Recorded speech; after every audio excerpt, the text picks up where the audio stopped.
and welcome to the VL Exposure TV. I am Victoria Lebene Osafon Kansa, and I'm joined by a very beautiful, pretty damsel called drum rolling. Nikki Samona. Woo! Yes, so it's all about the VL Exposure 2025. You have been a pioneer, a very proud one, and we saw the dedication and the commitment that you put in, the efforts that you showed during last year's event. Can you tell us what it was for you to be an MC during the first edition of the VL Exposure, something that we birthed and we didn't even see the bigger picture like we're seeing it now. We just decided to do it. And you were you're one of our first MC along with Mali Gabo. How did it feel for you? Well, when you called me and you told me about this idea, I was very ecstatic about it. I was happy. And as a friend, of course, why not support? I mean, what are friends for? Yeah. So I was like, I know. And as usual, of course, I'm sure you saw the canny, vibrous, fun side of me and felt that it would be cool to co-MC with Mali. Yes. You did a good job there. Thank you. So I was happy about it. I was like, Victoria, so I was really, really happy to join the team. And as the first time we were doing this, I really wanted it to go so well. And I'm glad it did. That's what good friends are for. You see, you need a kind of Nikki in your life. Say hallelujah. Nikki is a type that would always support a good cause. Nikki, you have seen the journey. First of all, Victoria Lebene, you've seen my growth. You've seen how I've been able to transition from where I was till now. And you have been, an impact in society, been creating impact in society. You're also an ambassador for UNHCR. You play a very vital role when it comes to humanitarianism.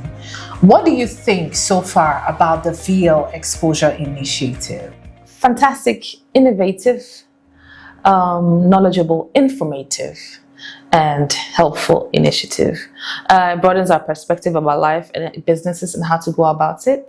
You get to meet a lot of people in high places who you actually want to tap from or get advice from or learn from their experiences in order to channel it into your experience. So for me, it's a platform where that bridges between starters and those who've been there, and preferably how to get there, most importantly, using their experiences and their life force to guide you to get there. So for me, I think that it really, really helps. Like I said, it's very informative, highly informative, and it's very good for the youth.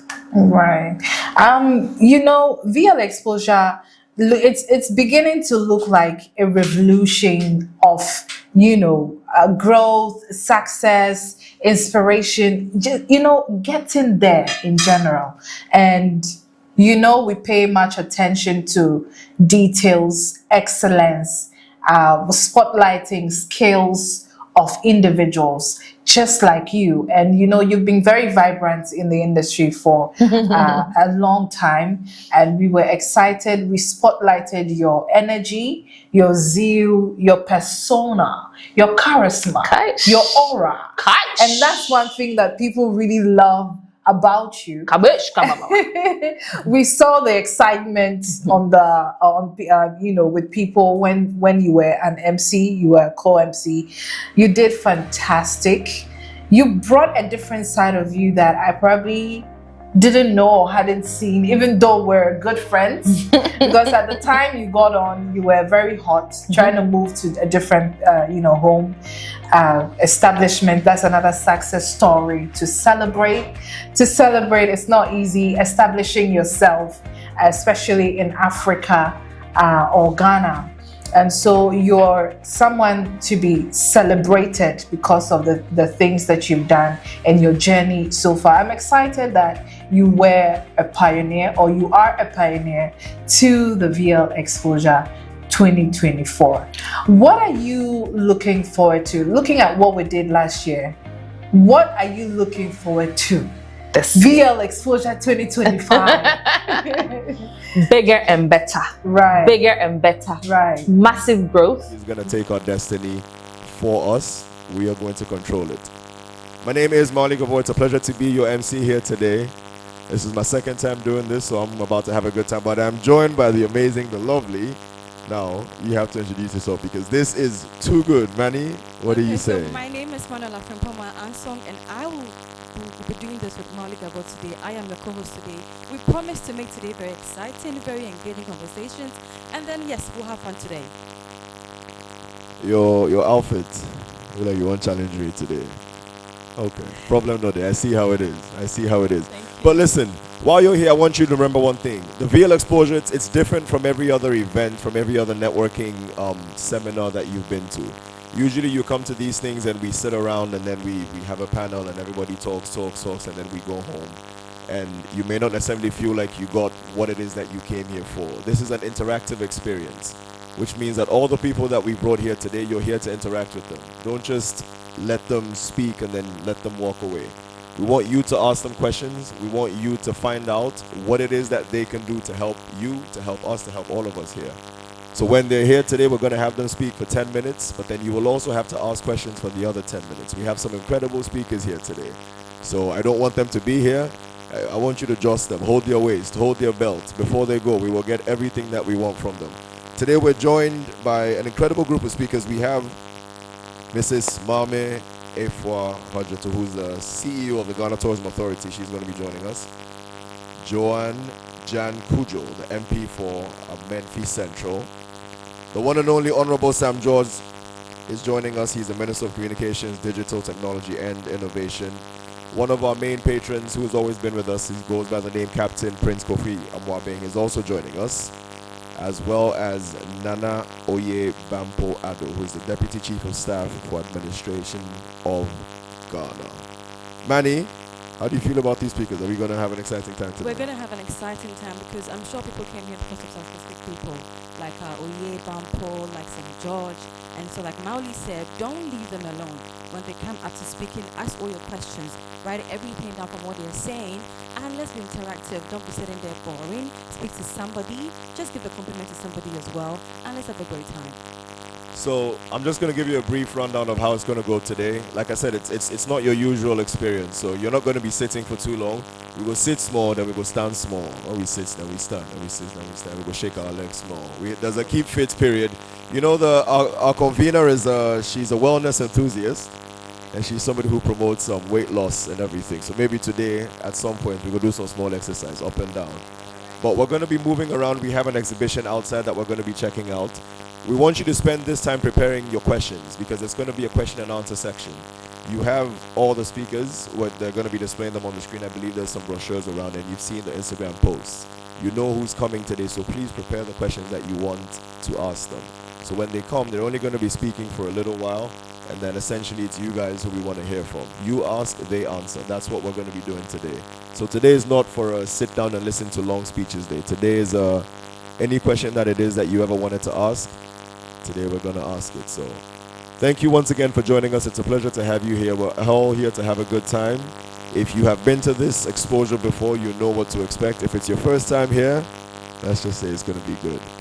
Don't worry, you go chop small, food day, everything day, drink day, food day, everything day. Suffering, we don't suffer over here at the VL Exposure. So thank you once again for joining us. And in just a few minutes, we're going to be kicking off with everything that we have. We would like you to use this time to please plan your questions.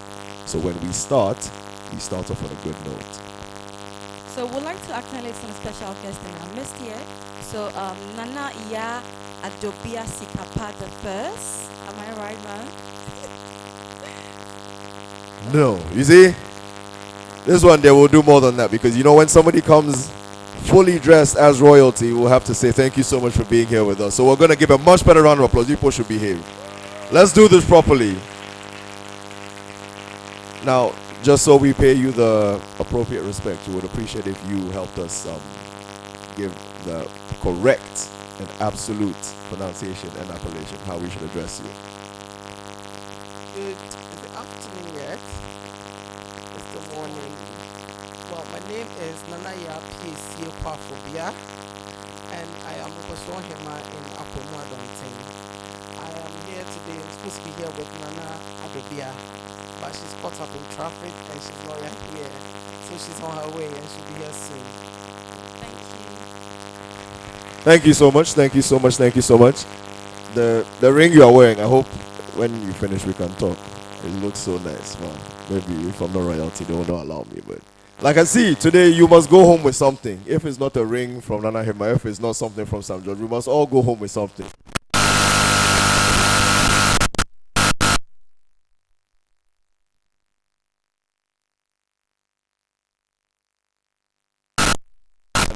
Ready to have an amazing, peaceful, enjoyable time. This is the VL Exposure. This is the second edition. It's about to be a good time. Thank you.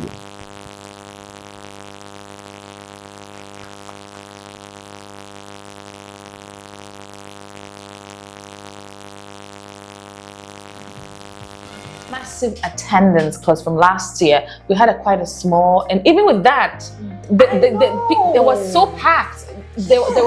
We needed extra seats to give to people to come in. So I'm waiting to see a lot more people this year. Yeah. I'm waiting to see a lot more connections and links, because that's what we need. That's like I said before, VL Exposure is a platform that bridges the gap between starters and those who have already achieved. And I'm looking forward to seeing a lot of people here this time around again. So her numbers, and get it high. Yeah. On that note, Nikki, you know, for what you're into and what you do, you built a very large connection base. You have a lot of enterprises, private enterprises, things that you do, when it comes to crafts and skill and even excellence. Sometimes you need people to connect with, to work with, exactly, do things with, but you're not able to find the right person. What would you say to the VL Exposure audience in regards to this, to make sure that we are getting these kind of people coming on board? So what I've noticed is that VL Exposure, thanks to Vicky, is extremely pressurable person. She will come to you, I need you to my event.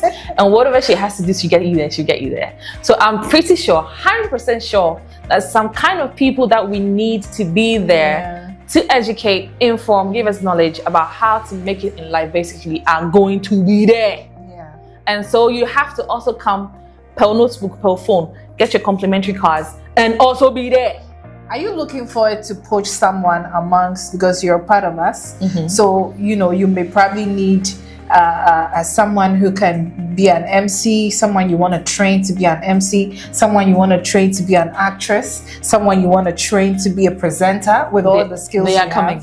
You want to see them? They are coming. I've already spoken to a couple of them. They are coming. I mean, we are coming. I'm bringing an entourage. We are coming. Whoa. Yes. But what would you tell to people watching us, the upcoming talented people at home, people that wish to be probably someone in society? What would you tell them? VL Exposure does not discriminate. Thank you. I'll say it again. VL Exposure does not discriminate. Thank you. So don't think that because you are too little to come for such an event, and when you come, nobody will mind you, and I ain't feel. No. Come, you will see for yourself. They actually have a time frame where they open up the space for everybody to interact. It doesn't matter your gender, it doesn't matter your role, your life, your state, your status, and who you are. That is what I like about VL Exposure from last year, and I know it will continue this year. So if don't feel little, don't feel that you're nobody. Come, you find someone to talk to. Come, you get someone to talk to relate with, to hear, to know, and then to probably move on. Exactly. She said everything that I wanted to hear and that I wanted you to also hear. She's a testament to the VL Exposure. It's bigger and better this year. She has said it all. Don't feel left out. Don't think that we look out for special people. We just spotlight people who are ready, who are zealous, and ready to come with fire and energy, to be poached, to be trained, to be motivated, to be educated, while we connect you and we also sell your businesses, your ideas, and whatever product and service that you have on board. The VL Exposure is all about partnership, impact, and success. Looking forward to seeing you on Saturday 30th from 10 a.m. to 3 p.m. at the British Council, Accra, Ghana. Perfect. British Council, Accra, Ghana. Speakers? So we have speakers from ranging from business owners, politicians, dignitaries. Yep. They are all coming. Honorable Sam George, Minister for Communications, Digital Technology and Innovations. He is coming to share with us knowledge, procedures, strategies that he has used to attain success from where he was to where he is now. We're expecting Honorable Jan Kujo, who is the MP for Amenfi Central. She owns a gold firm and she's doing very well helping people in her constituency. We're expecting Honorable Mame Efwa Wajeto, who is the CEO of Ghana Tourism Authority. She also has experience in how to maintain, sustain a business, sustain growth, economic growth when it comes to tourism and other aspects. Come, there are other people on the bill. I can't mention everybody, but come, we have PK. She will just kill me if I don't mention PK Kofi Amwabing, who has also seen it all. He's a trailblazer. He has gone through lots of challenges that has led him to success. You can do it. We all can. So come catch us live at the British Council on Saturday, 30th August. But you have to register. Log on to www.thelexposure.com and register for just 100 Ghana cedis. If you want to be a participant, have a seat, sit down, relax. Let's host you. Let's take good care of you, give you all that you need for life. However, you can also reach us out on 053 61 811 66 053 61 81166, and we can answer all the questions that you haven't heard.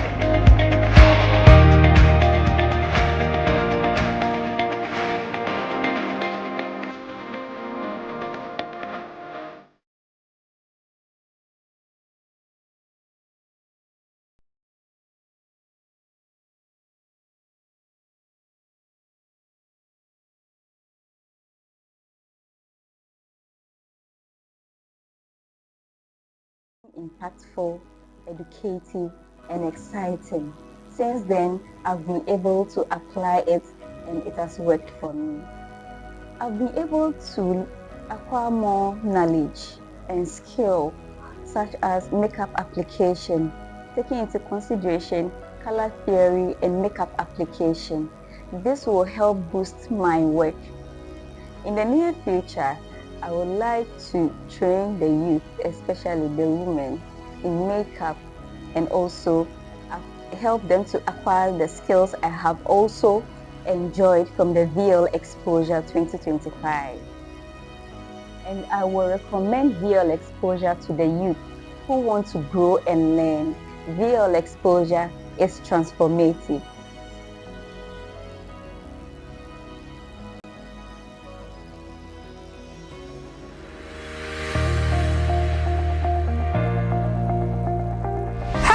And welcome to the VL Exposure TV. I am Victoria Lebene Osafon Kansa, and I'm joined by a very beautiful, pretty damsel called drumrolling.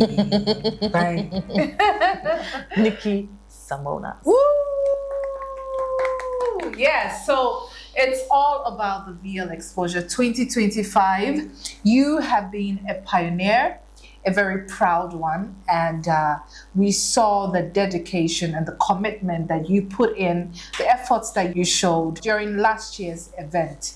Can you tell us what it was for you to be an MC during the first edition of the VL Exposure, something that we bet and we didn't even see the bigger picture like we're seeing it now. We just decided to do it. And you were the first, you're one of our first MC along with Mali Gabo. How did it feel for you? Well, when you called me and you told me about this idea, I was very ecstatic about it.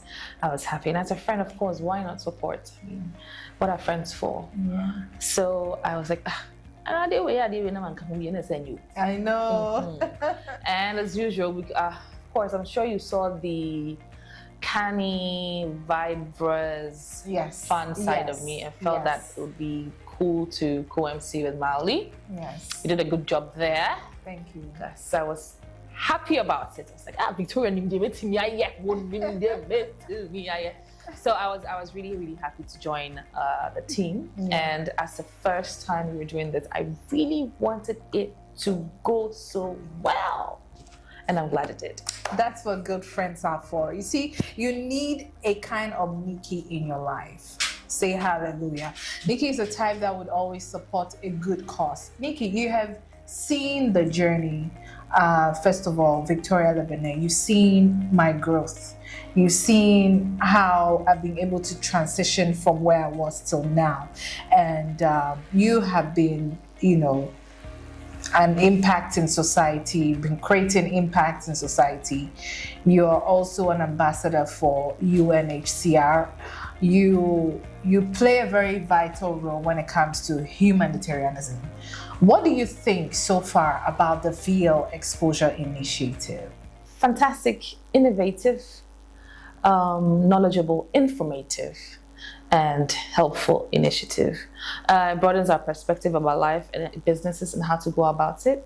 You get to meet a lot of people in high places who you actually want to tap from or get advice from or learn from their experiences in order to channel it into your experience. So for me, it's a platform where that bridges between starters and those who've been there, and preferably how to get there, most importantly, using their experiences and their life force to guide you to get there. So for me, I think that it really, really helps. Like I said, it's very informative, highly informative, and it's very good for the youth. Right. VL Exposure, it's beginning to look like a revolution of, growth, success, inspiration, just, getting there in general. And, we pay much attention to details, excellence, spotlighting skills of individuals just like you. And you've been very vibrant in the industry for a long time, and we were excited. We spotlighted your energy, your zeal, your persona, your charisma, your aura. And that's one thing that people really love about you. We saw the excitement with people when you were an MC, you were a co-MC. You did fantastic. You brought a different side of you that I probably didn't know or hadn't seen, even though we're good friends. Because at the time you got on, you were very hot, trying to move to a different, home establishment. That's another success story to celebrate. It's not easy establishing yourself, especially in Africa or Ghana. And so you're someone to be celebrated because of the things that you've done and your journey so far. I'm excited that you were a pioneer, or you are a pioneer to the VL Exposure 2024. What are you looking forward to? Looking at what we did last year, what are you looking forward to? This VL Exposure 2025. Bigger and better. Right. Bigger and better. Right. Massive growth, massive attendance, because from last year we had quite a small, and even with that, it was so packed. We needed extra seats to give to people to see a lot more connections and links, because that's what we need. That's like I said before, VL Exposure is a platform that bridges the gap between starters and those who have already achieved. And I'm looking forward to seeing a lot of people here this time around again. So numbers, and get it high. Yeah, on that note, Nikki, for what you're into. Okay, I think we've had a little bit of a catch-up. I hope everyone is ready now. So like I said, today we're walking up and down. We're not just sitting. So I hope you've been sitting for a while. So it's time to do the exercise that we spoke about. So if you're ready, we'll do up, down, up, down. You hold your ears. We go down. We go up. You stretch yourself a little. So we put together a little experience for you. Outside, we have some exhibitors. We have vendor partners who have come to essentially share with us what it is that they do. what it is that they offer to us as a group of people who are here to grow and to just show us how they got to where they are. So what's going to happen right now is we're going to go outside very briefly to go interact with the vendors who we've gathered for you. Now again, the point of this is to stimulate you to start to think about the things that you want to be able to do while we are here. I'll give you a fun fact. Did you know that the average millionaire has an average of 7 income streams? 7. That's an average. Which means that it's impossible to say you want to be great and you're only going to rely on one particular thing. So you might have a job today. Yes, there's one thing that you're doing, but there's so many things that you could be doing in addition. Just because you have one job does not mean that you have to be able to not do anything. If you want to be great, we will open up multiple doors. It doesn't mean that you leave your job and you go and do something else, but there's multiple ways to make money while you're sleeping. There's multiple ways to make your money work for you. So we're here to learn and how to figure out to open as many income streams as we can. Outside, we have a group of amazing vendors. Manny, you want to tell us a little bit about who we're going to see? So we have Color Box. They are into makeup. They have some of their products there. You should see them and then try to purchase from them also. We have a cocktail stand. We have people who are into bead making, into jewelry, into bags. So please feel free as we go out there, see them, make a purchase, and then connect with them as well.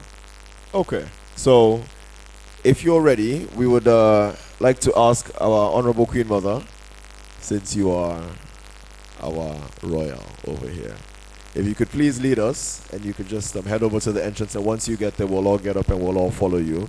So we'll wait for Honorable Queen Mother to get to the entrance, and then as she leads us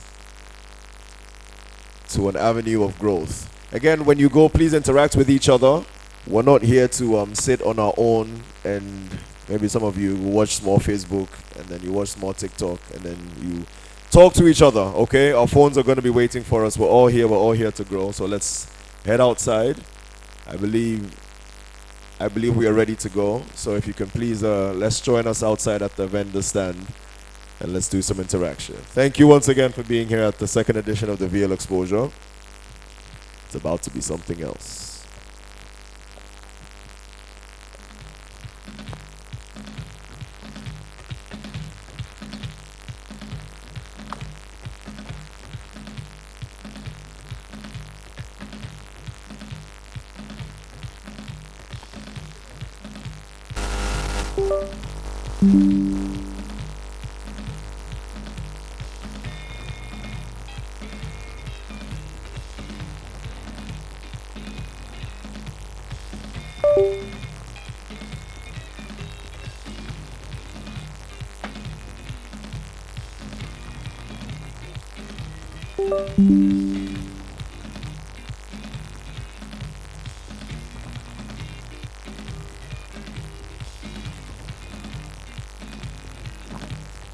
Hello, hello.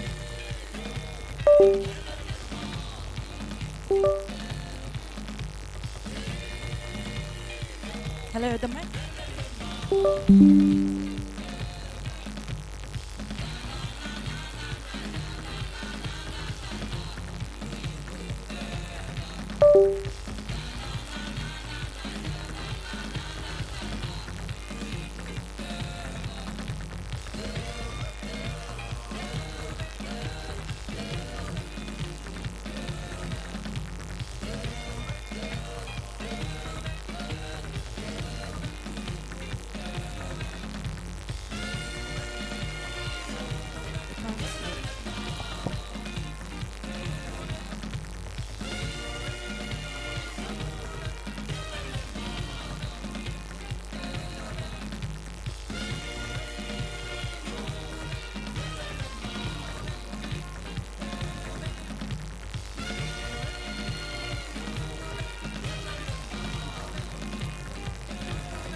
Hello.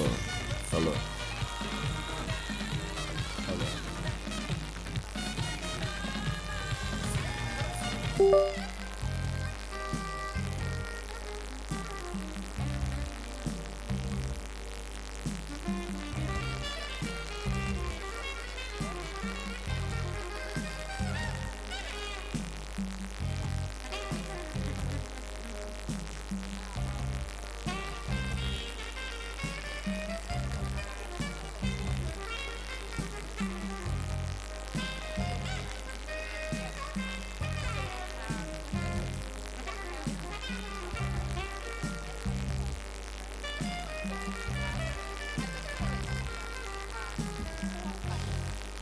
There's a train that comes from Mozambique, Angola, Zimbabwe, Malawi, Botswana, Namibia, Lesotho, Swaziland, and the whole hinterland of South Africa.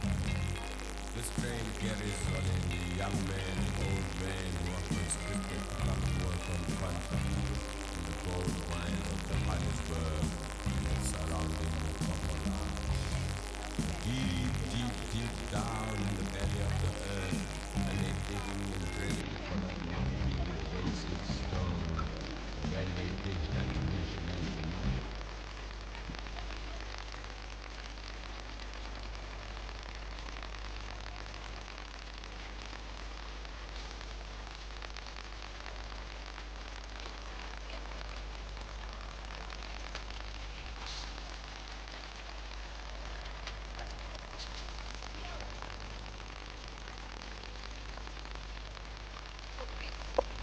Thank you. So please, let's. So you mic, you don't even know. Yeah, so let's patronize ND Healthcare. And from here, I'm going to have an interaction with who can register me so I can have a designated healthcare practitioner for my mother. Okay? So that wherever she is in the Volta region, she's also catered for while I get busy on the job looking for ends meet and all that. Thank you for coming. God bless you. We move to our next vendor, and I can see Mauli already taking a bite. How is the what did you have? What did you have? What did you have, Mauli? It'd be nice. It'd be nice. Wow. It's solid. Right. It's a good variety. They have the spring rolls, the pies, but I love the treats. The treats. Okay. So here is Classic Treats DH. They are into cakes for special occasions, wedding cakes, birthday cakes, anniversary cakes, all the cakes and all of the small food that you need for your event. So let's just hear from you as well. This is Sip Life Juice. So we do fresh juices. We have 14 different varieties. Okay, sorry. 14 different varieties of juice. We have beet pineapple, beet melon, watermelon mint, pure orange, bisap, pineapple mint ginger, pineapple mint only, then mixed fruits which has pineapple, melon and mango. I have cocoa, pineapple, that's coconut and pineapple, and a whole lot. There is iced tea lemon, iced tea strawberry, and tiger nuts too. So we are located at Ashoman Estate. Yeah. And classic treats. Okay, so classic treats, this is a collaboration because pastries always goes with juice. So classic treats too at Ashoman Estate too. They have spring roll, birthday cakes, wedding cakes, anniversary cakes, celebration cakes, and all that. So we are on all social media too, so you can find us anywhere.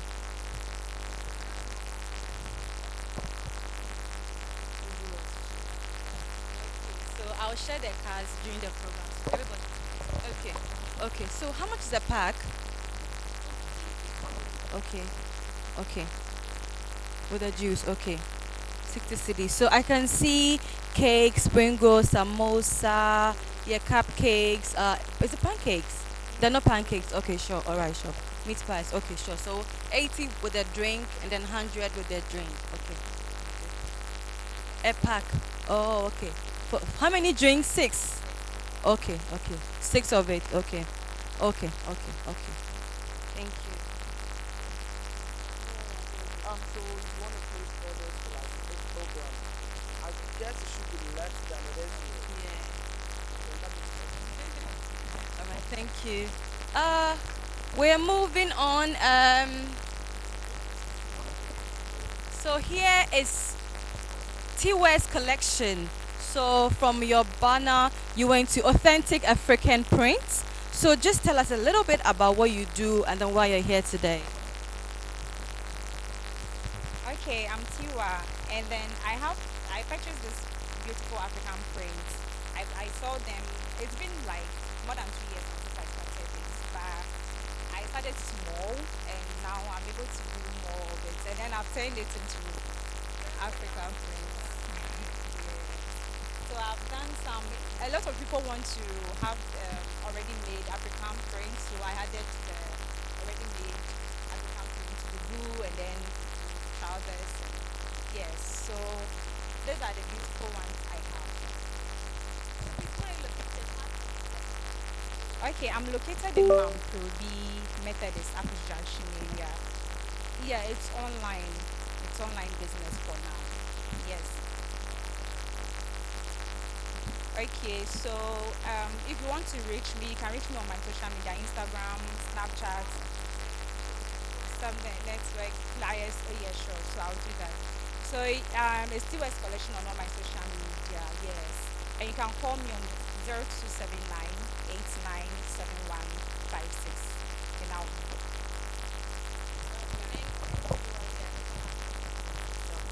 Okay, so moving on. Yeah. So moving on, we have Krikova. Oh, good. We have Krikova. I'm sure you were into. Yeah, Krikova.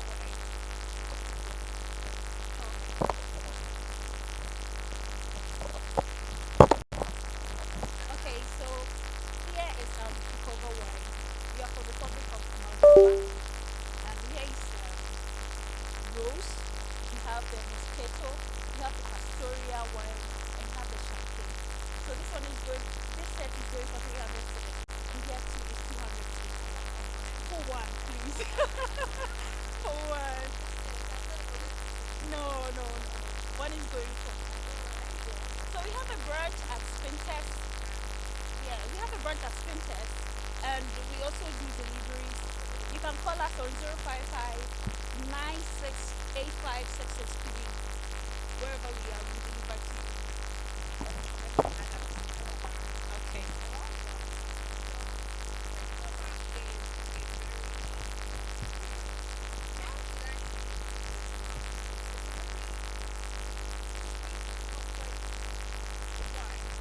It's not the usual wine that you can see and your head is spinning, right?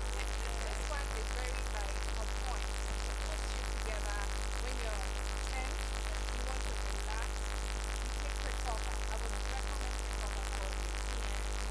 So can we do some things? Of course, sure. Let's talk.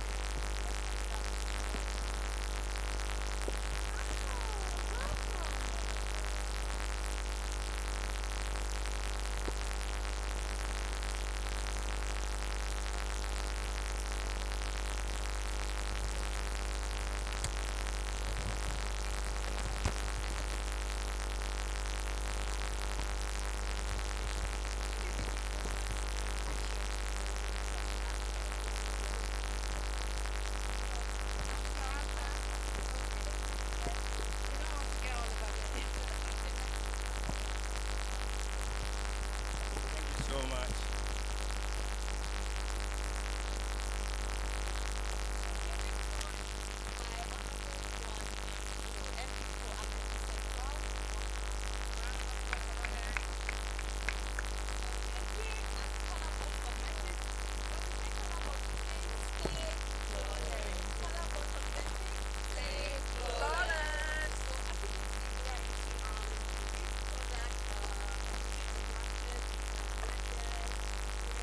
Please be behind.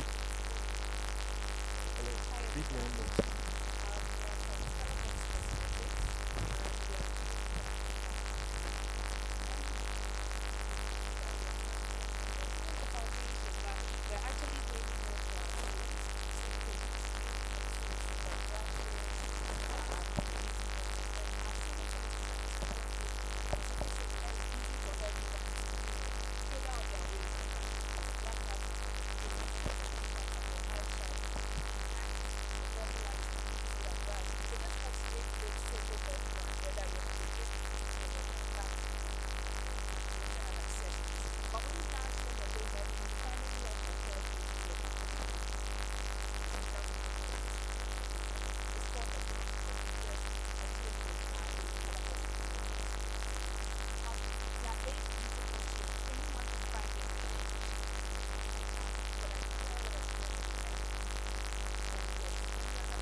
And here is Leo Cleaning Agency. So please tell us about yourself and what you do.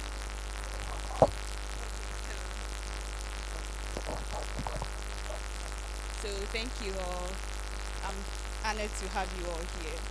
So we are Leo Cleaning Professionals. We provide cleaning services which ranges from house cleaning, office cleaning, post-construction, any kind of cleaning, sofa cleaning. Trust me, we'll do the work for you. And if you are able to give us, for today, if you are able to give us 2 referrals, free cleaning for you, who referred us? Free cleaning. That is true. Yes. If you are able to give us 2 successful referrals, yes, please. But if you are able to give us a 1 successful referral, we give you 50% off. Yes. Free cleaning for you.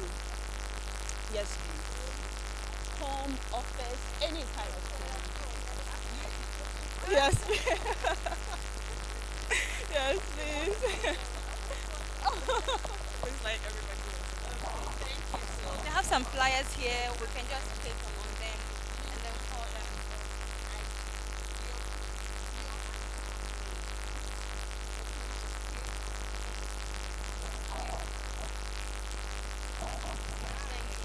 Any questions, please?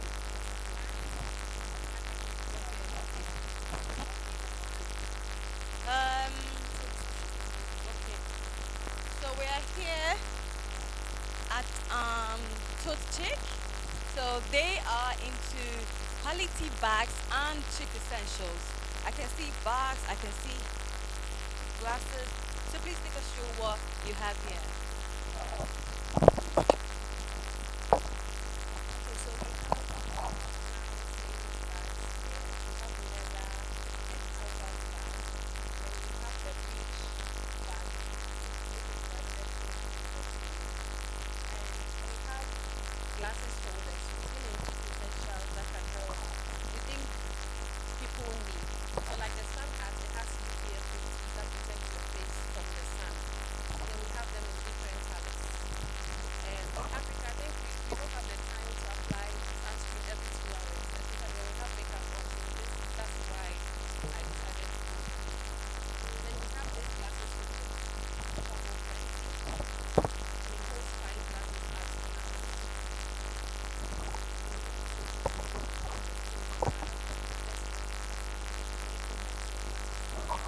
We also have this walking glass makeup bag. You don't have to deal with the hassle of bringing out some makeup products and then putting them back in when you're going for work. And it's waterproof from inside. So you just open it like this, use your makeup product and you just draw the strings. And it holds the products tight. Yes. It holds the product tight, no breakages, no spillage. And it's just going for 85 cedis. And we are giving free bag hangers to, I think, bag hangers for anyone who gets a bag today.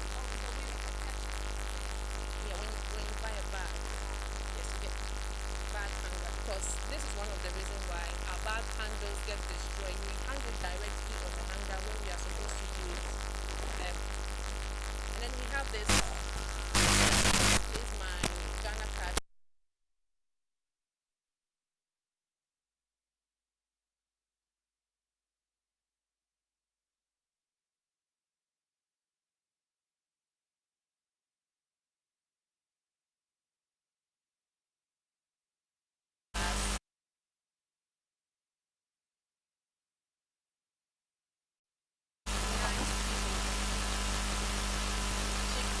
That's what I call them.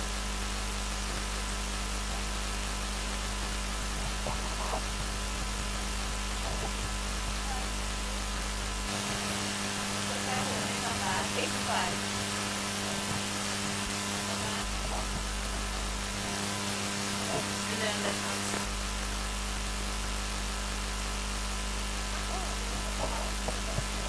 tote bag. Very affordable. We'll come back and make our purchases. Very cheap.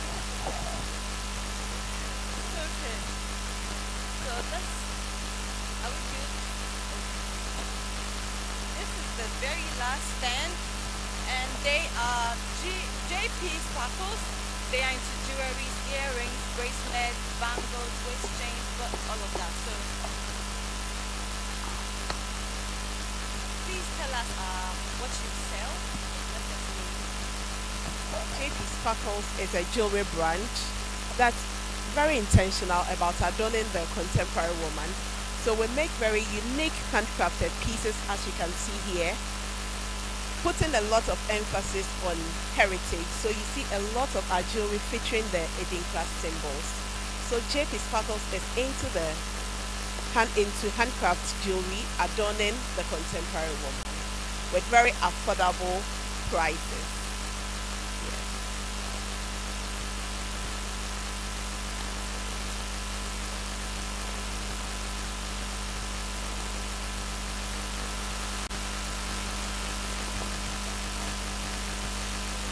Earrings, pricing from 100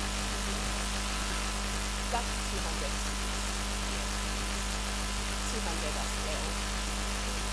Thank you.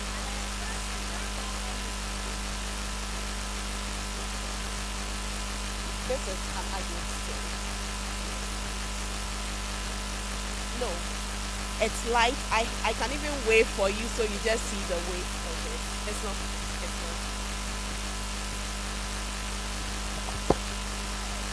Good.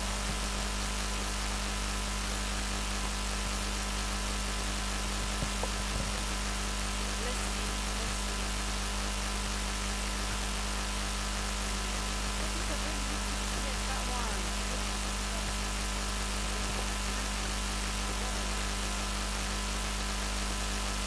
That should be so clear as well.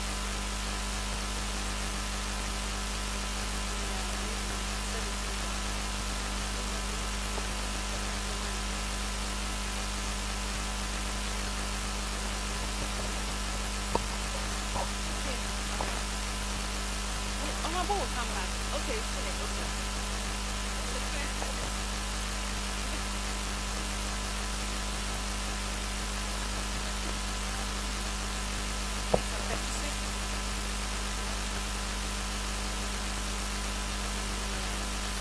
Oh, the stones, yes.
We planned it. It's into my excitement. We planned it, and it's going just.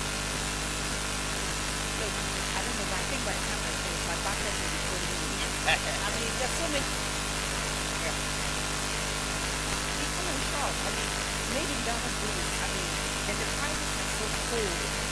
It's been amazing. Very amazing. I'll be back to check. Okay, Mr. Summer, you're looking very good and enjoy the program.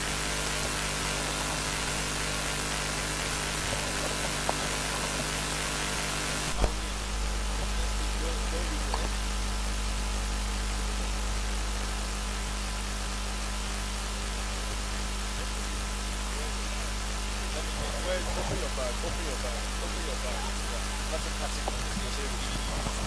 Okay, so here I'm with the elegant Maoli Gabo and our beautiful lady here at Kafui.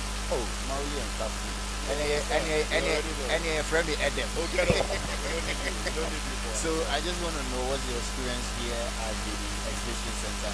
Have you walked through any of the stands and have you made any purchase? I'm complete, and so far so good. It's been a good experience. With my husband, I'm an entrepreneur. I do natural spices. My business name is Cafe Goods and Spice. And then coming here to see other people doing amazing stuff is inspiring me. Very inspired.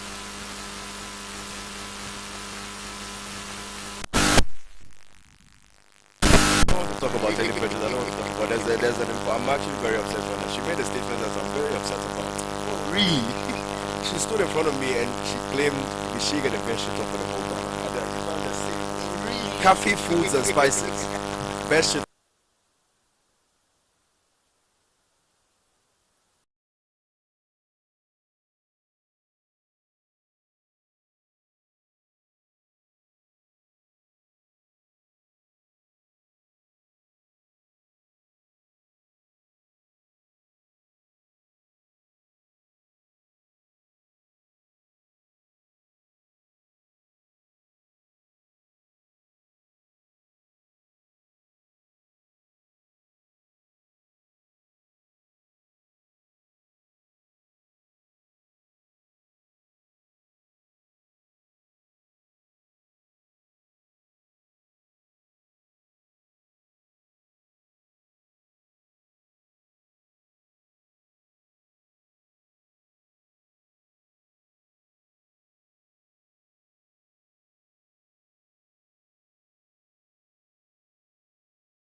idea of what it is that is going to be happening here.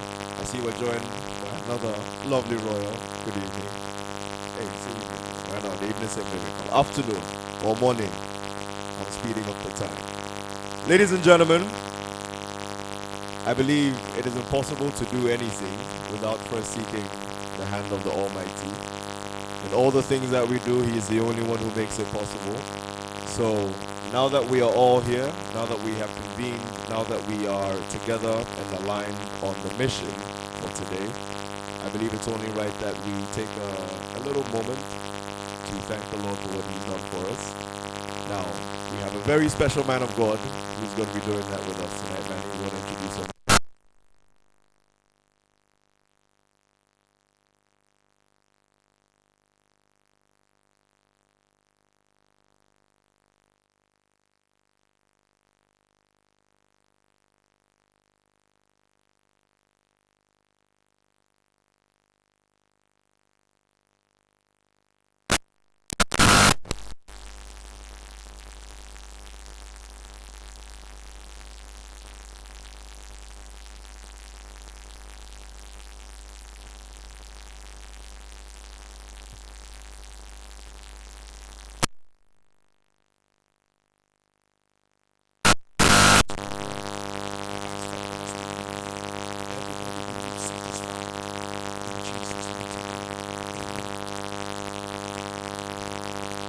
We love an efficient prophet.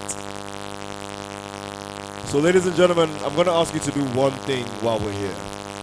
I'm not sure if you know this, but people who write down their goals, people who write things down are 42% more likely to achieve them. Now, I didn't make that up, that's actually just a simple fact. Because it's one thing to think about something, to just keep it in your head. It's another thing to take your hand and to take an active limb and to express it into physical manifestation. So while we're all here, I'm going to ask all of you to take out, it can be a pen, a paper, your phone, whatever it is, and I want you to write down your two main goals for being here today. Those are the two goals. What are you trying to achieve by the time you leave this place? Now, we all came here for different reasons, so that's up to you, but I would like you to write it down. Now, that's between you and your own God. But as we are here, throughout this whole experience, if you feel that halfway through the experience you haven't achieved even one of the goals, then you know that you're in trouble. You need to be either asking a question, figuring out what you want, or maybe adjusting your goal. So please write down your two main goals for being here today. What do I want to achieve by the time that I'm done with this whole experience? We didn't leave our houses to come and sit here for hours because we're aimless or we're bored or we don't have anything to do. Every single person came here for a reason. So please write it down and we will assess it in a few hours. Manny, are we ready to go? Are we ready to kick things off? Ready. So, before we move on, we would like to call the host for today to give us the welcome address. And she is Victoria Lebanel Sakonkansa, an award-winning actress, humanitarian entrepreneur, and woman of faith, passionate about social change and community empowerment. So, without much ado, we'll give a round of applause to Victoria Lebanel to give us a welcome address. Let's go. I beg you, Victoria, walk back. Pause it. Ladies and gentlemen, maybe you don't know the person who's about to mount the stage, and I'll give you a little story. You might not know where she's from, but if I tell you where I met Victoria and where we were many, many years ago and where she is now, what she's been able to build, I guarantee you she's by far one of the most resourceful people, the people who we can learn from the most, even more than some of our conveners, because she was not given anything. Nothing was handed to her. And the fact that we're all here and all these speakers are here simply because of her. I think for that reason alone, we're just going to do her that honor.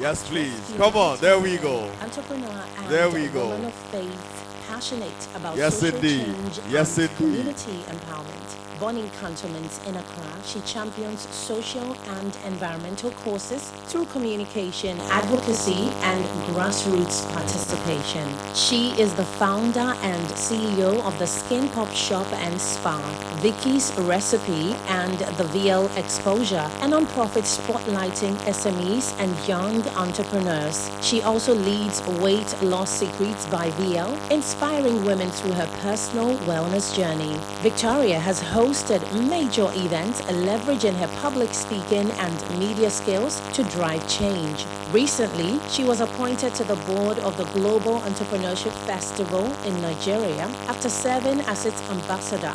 A devoted mother of two, she continues to inspire women through her leadership, innovation, and community work.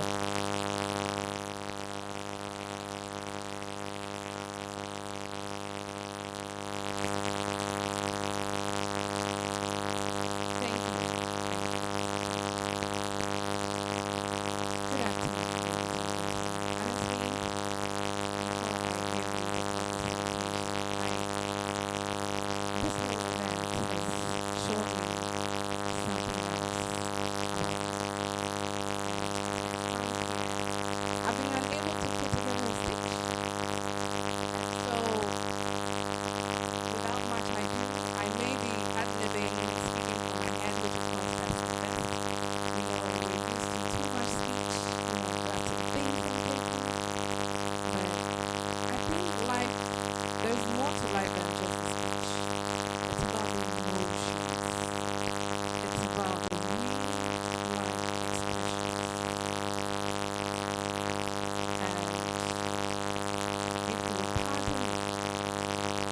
That's what's going to happen today with my speech. Distinguished guests, respected partners, esteemed speakers, and my dear audience, friends, my family, my loved ones, everyone in this room, I'd like to give you profound humility and honor for being here today, taking time out of your schedules to be here this morning. Honestly, there's a whole lot going on today.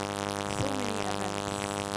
But we are here, and you are here for the VL Exposure 2025. And I should say a round of applause for that. Ladies and gentlemen,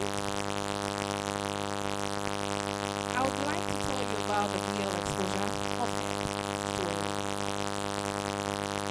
The VL Exposure is a non-profit initiative that I beg to put to bed out of the inspirations, the ambitions, the visions that I have for my own country. I grew up in cantonments. I was born in Peace Hospital in cantonments. My dad is a retired prison officer. I grew up in the barracks, headquarters, prisons. So growing up has been very, like a life movie, real life story. And anytime I walk from school to home, I get visions, planning on my face. This is what we're going to do. This is what we should do. This is what we should do. And it's a lot of confusion at the very outset. Having different visions and not really knowing how you're going to make it.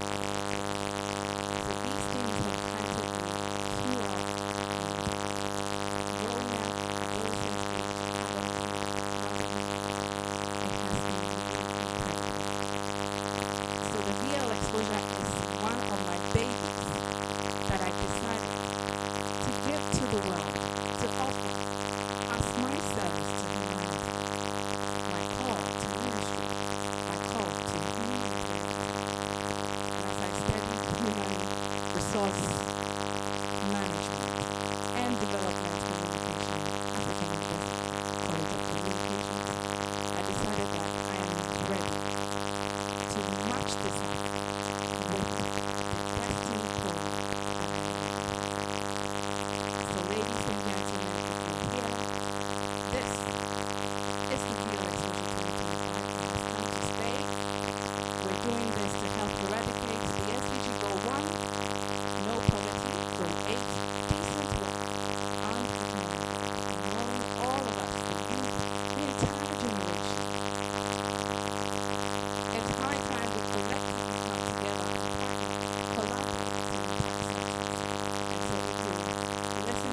slogan, the VLX slogan, is all about partnership, impact, and success.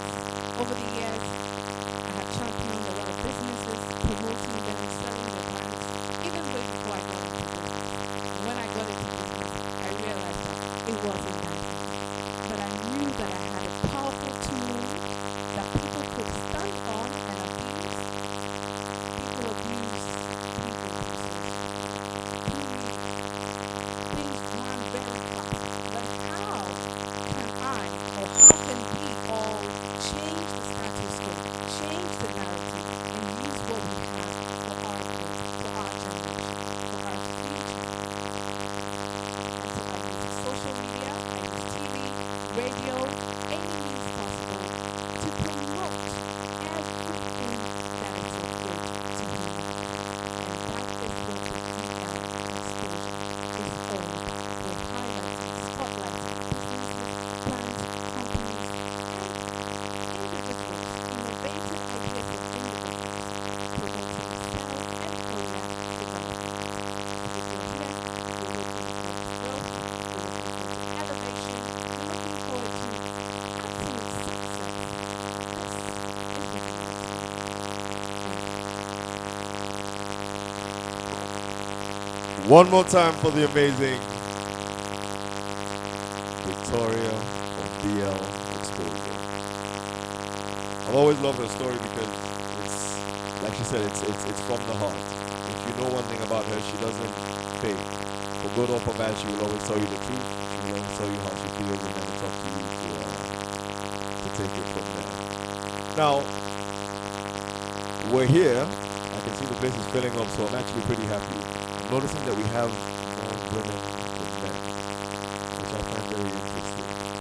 But it actually goes with the stats. You know, in Africa, about 70% or more of entrepreneurs are women, which I find very interesting. Now, there's a few gentlemen in the house, so maybe you guys will come up on stage and you explain to me why. I don't know the reason yet, but we are going to get into that. There is also something that I wanted to share with you today. It says, networking is by far your biggest predictor of success.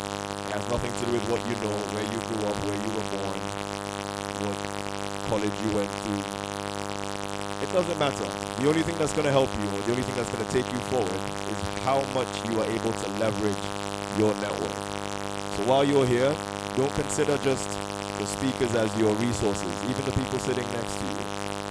We're all here, we all have something to offer, and the reality is, alone, everything might be possible. But together, everything is always possible. So again, thank you so much for being here with us. It's about time that I believe we got the show on the road. Manny, we ready for this?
So we have for the real exposure our partners, Jokerman, Quick Angel,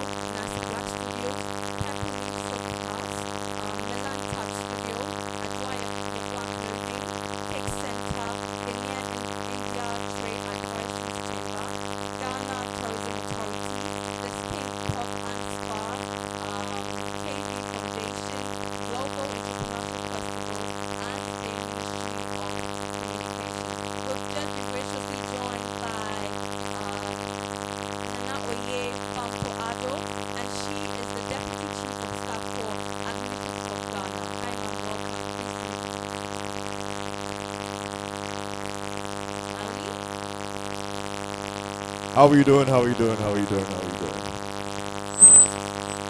So I always wonder how it's possible to gather this many resource people in one room, which is what I give Afambina credit for.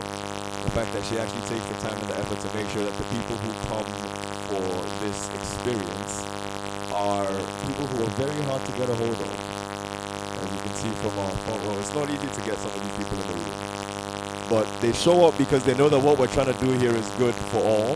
They show up because they are our leaders. They show up because they care about who we are, where we're going, and what they can do to be of service to us. So without much further ado, while they're here with us, we have a very, very special individual, Madame Joan Jan Kujo, who is our MP for Memphis Central. Now, ladies and gentlemen, we said this before, it's not easy to get them in this room. So before they come on this stage, you will do me the favor, don't play with me. You know how we do it. So once she stands up, I want her to hear the fact that we appreciate her spending her time with us, and we are ready to get everything we have for her. So ladies and gentlemen, with a round of applause, let's please welcome Madame Joan Jan Kujo. There we go, there we go. Raise on. Why? You people, you didn't eat.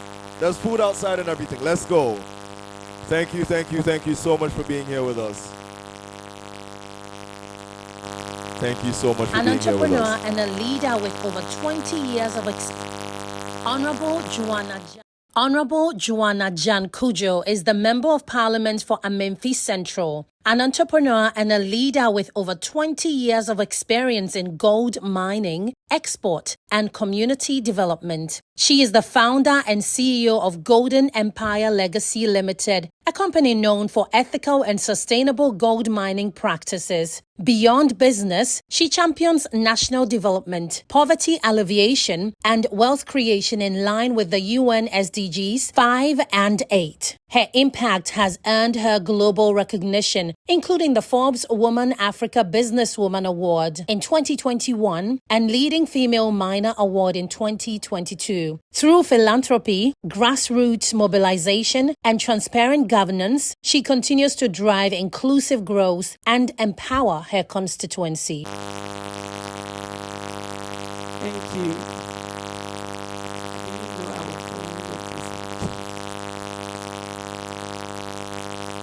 Sorry, forgive me. I just had a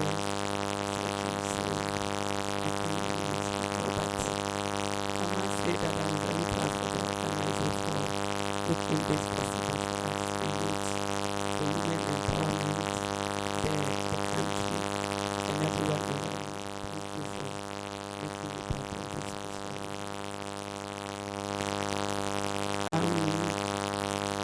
If you are talking about local innovation, speaking from the center where I started my journey from, I come from a family that has been in mining over 70 years. And I started mining when I was 8 years. My mother had only 4 women. We are all girls. And everyone thought that we can't do mining because the mining was for boys. And I told my mother, if no one is going to do it, I will do it. I will go to the pit.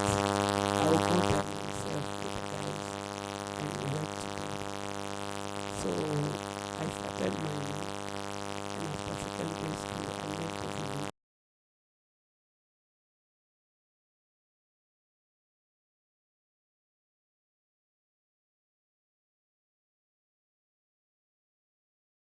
Any gold mine or any land or concession in Accra. So I asked question, where do you get your gold from? How are you doing gold business when I don't see any mining concession in this area? If you come to my village, there's so much land, there's so much gold. But what you are doing in Accra here looks so nice and clean. What we do over there doesn't look good like this. I would like to learn what you have in Accra. So I had some friends and people. I started taking them to the village, showing them where they can get gold from. And my mother had only 7,000 Ghana cedis. So I told my mom, I said, can you give me this money so that I can start buying the gold from the village man and take it to Accra and sell it, because I have seen some people where today is Amity Central, and I'm a member of parliament there. So I go to Amity Central, WhatsApp Amity, and I go there, gather all the small scale miners and speak to them, and I tell them that if you have a land, please don't sell it, don't touch it, because there's so many opportunities out there in a big city. If you can follow me to Accra, we can go and work together. Some of them follow me and some of them didn't agree. So I still manage my 7,000 Ghana cedis to be able to work. And I used to make only 40 cedis, and it was still good for me. I did it for some time, and I went on with some investors. So they came to Ghana and they said we are looking for someone they can trust. If I can be available to work with you, they will invest in me. Now we started this company. We founded Golden Empire Legacy Limited. And now when you look at gold exporters in this country, since 2019 to date, my company, myself, I am the only licensed woman gold exporter in the whole country. And a company that we started with only 7,000 Ghana cedis now have revenue over $400 million. And I feel very proud. I don't know where you think. I don't know the type of things you see around when you turn around what you see around. But if you can believe the little things that you have around you, you don't need to go far. You don't need to look back. You just have to see just things around you and just take advantage of it. Because my community, you only have farming and you have mining. So the only thing I could do is to make sure that I will focus on mining and farming. So now when you come to Amity Central, you can see that I've gathered some women where I bring them together. Then I say, let's start vegetable farming. I will pay you every month because the way you do your farming is not good.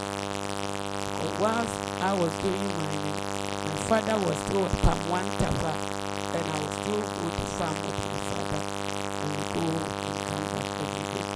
And my mother was still doing her farming, and I have to follow her to everywhere. But today, this same parent that I have, I've been able to manage to buy houses for all my sisters, buy a car for my mother, bought car for my family, and everyone is living me through same 7,000 working capital. My parents who were not born in Accra, who has never lived in Accra, and never had any generation who has even lived in Kumasi before, we all lived and born in Amity Central. We never had any family in this area. But today, our generation, my sisters, children, all the family, their husbands have moved to Accra because of Golden Empire Legacy Limited. When you look at our farming community, now I've brought most of the leaders together, the old women, especially the women, the youth. I say, let's work together. Even though we believe in youth empowerment, but everyone needs help in Amity Central. Amity Central is a place that you have farming, you have gold, you have cocoa, you have everything you can think of in Ghana, but yet it's the poorest constituency in the whole entire country. So I was looking at this woman. I've been looking at the youth. What can I do to help the situation? Either you kill poverty and create wealth. That's why we believe in you and go on and create it. You can only create wealth when you believe in something new, what you can bring together, new ideas. The old things, the way we think, the way you do things. That's why I see Ghana, the country, the nation, we are going through some of the things we see today.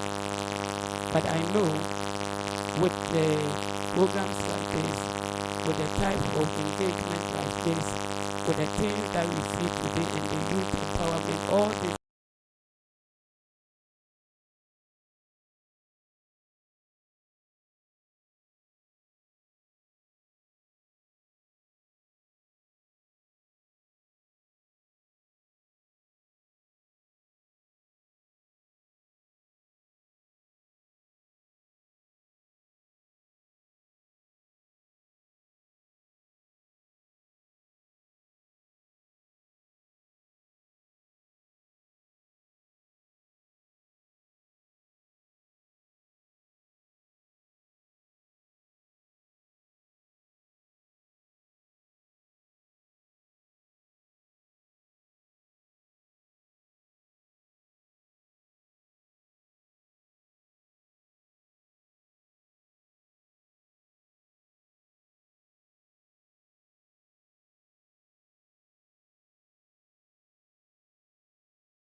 So, like my place, when I went there, I saw that we've never had any factory, any business there, apart from the agri, the cocoa, the farming, the mining that we have.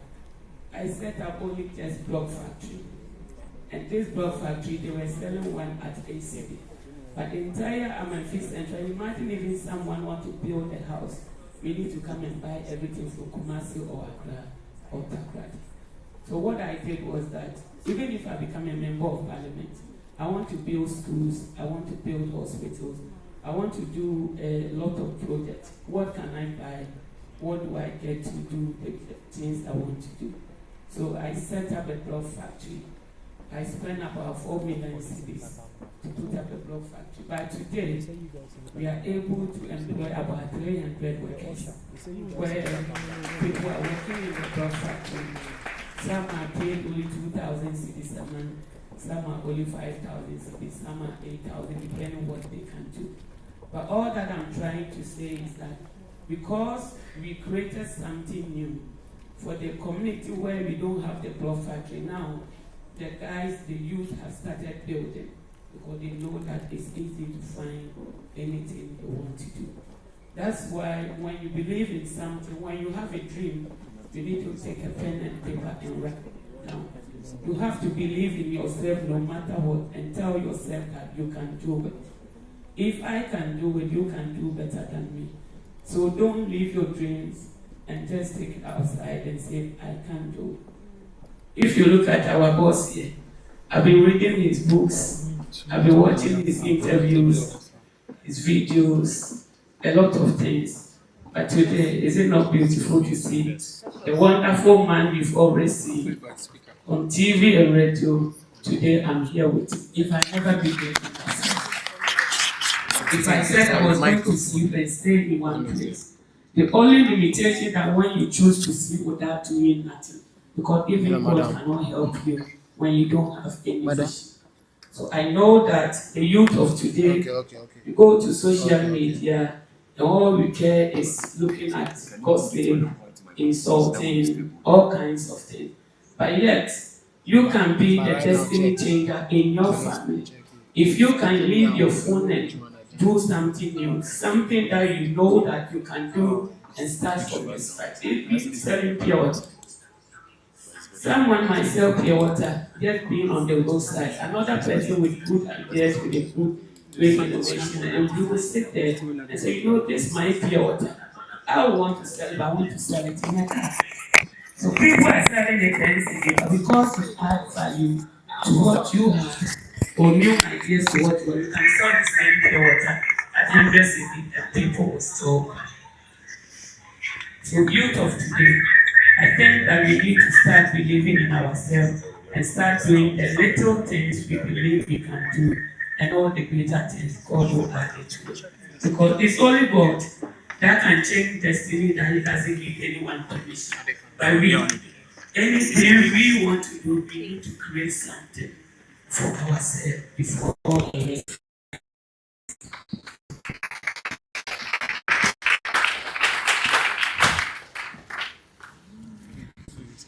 If you look at a lot of things, we talk about partnership, and it's part of what we. There's no way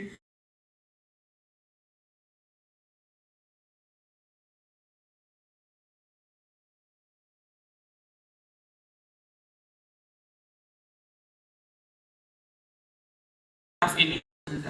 But I know that when you are doing politics, they say people. But because partners believe in me, I just told them that I want to go and I want you to help me to be able to do what I have to do. All they did was to provide me $7 million and said, whatever you want to do whatever you want to do for yourself. And since I started my journey, my partners has been the one who makes sure that if I need a car, it's available. Even if I want to buy a car and dash it to someone, they said, I am there for you. You can't do anything yourself. 0% of multi-billion company is better than 0% of nothing. You can have something, you can give birth to something, but whatever you have, and not come in and bring the ideas and make it better. So you need to allow people to come into your space.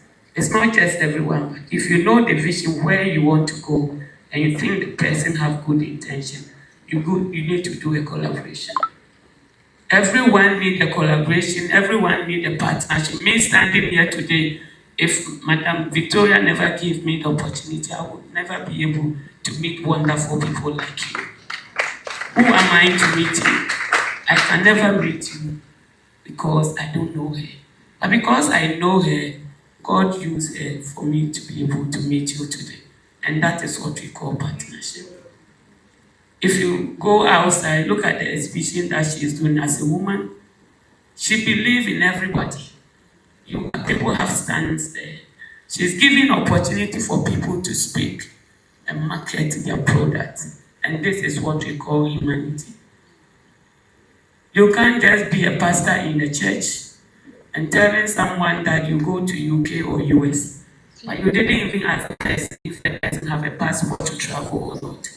It's everything that is spiritual.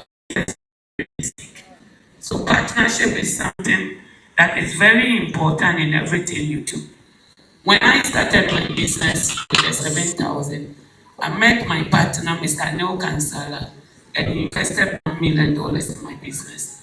And before I know, we moved from 1 million to 2 million to $10 million. When I hit $10 million, I said, I have arrived. But I remember there's a bank manager in Stanbic. I didn't even know how to write a check. I didn't even know the value of money I had in my account. At that time, Andani was a CEO. Andani, a big man, introduced me to Andani. And Andani introduced me to Benedict.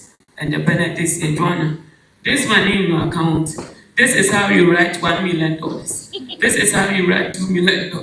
If you want to write 50,000 CDs, if this is 00 this is that. He picked me like a sister. Welcome.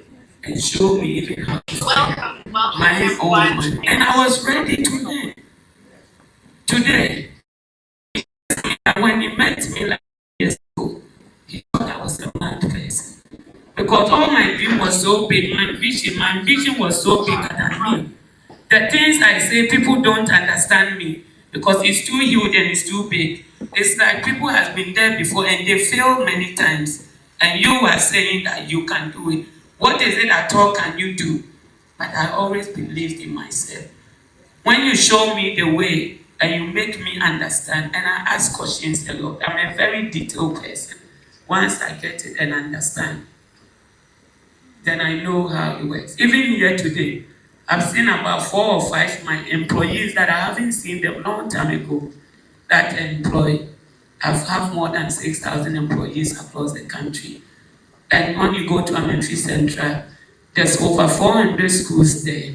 There are 400 schools, some of them don't have teachers. And we are waiting for government to bring teachers. So I said that, is there anyone in this community who has finished secondary school or university looking for a job and they don't have a job?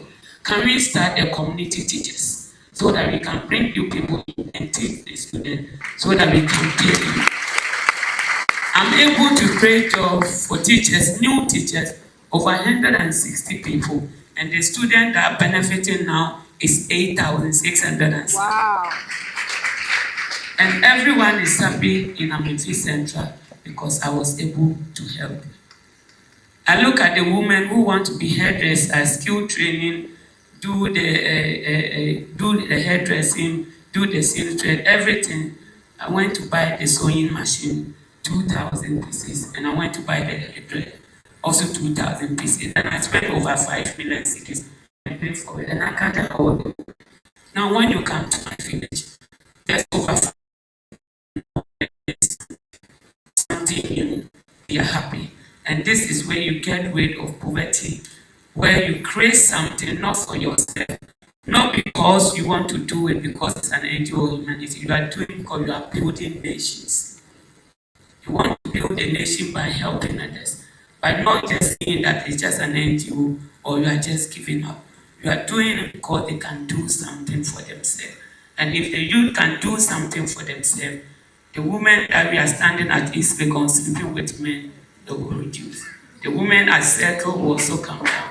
And all the guys doing all other stuff that we think that will not help us will also go there. And that is how we want Ghanaians to think for the youth. And this is what the leadership is looking to put in place.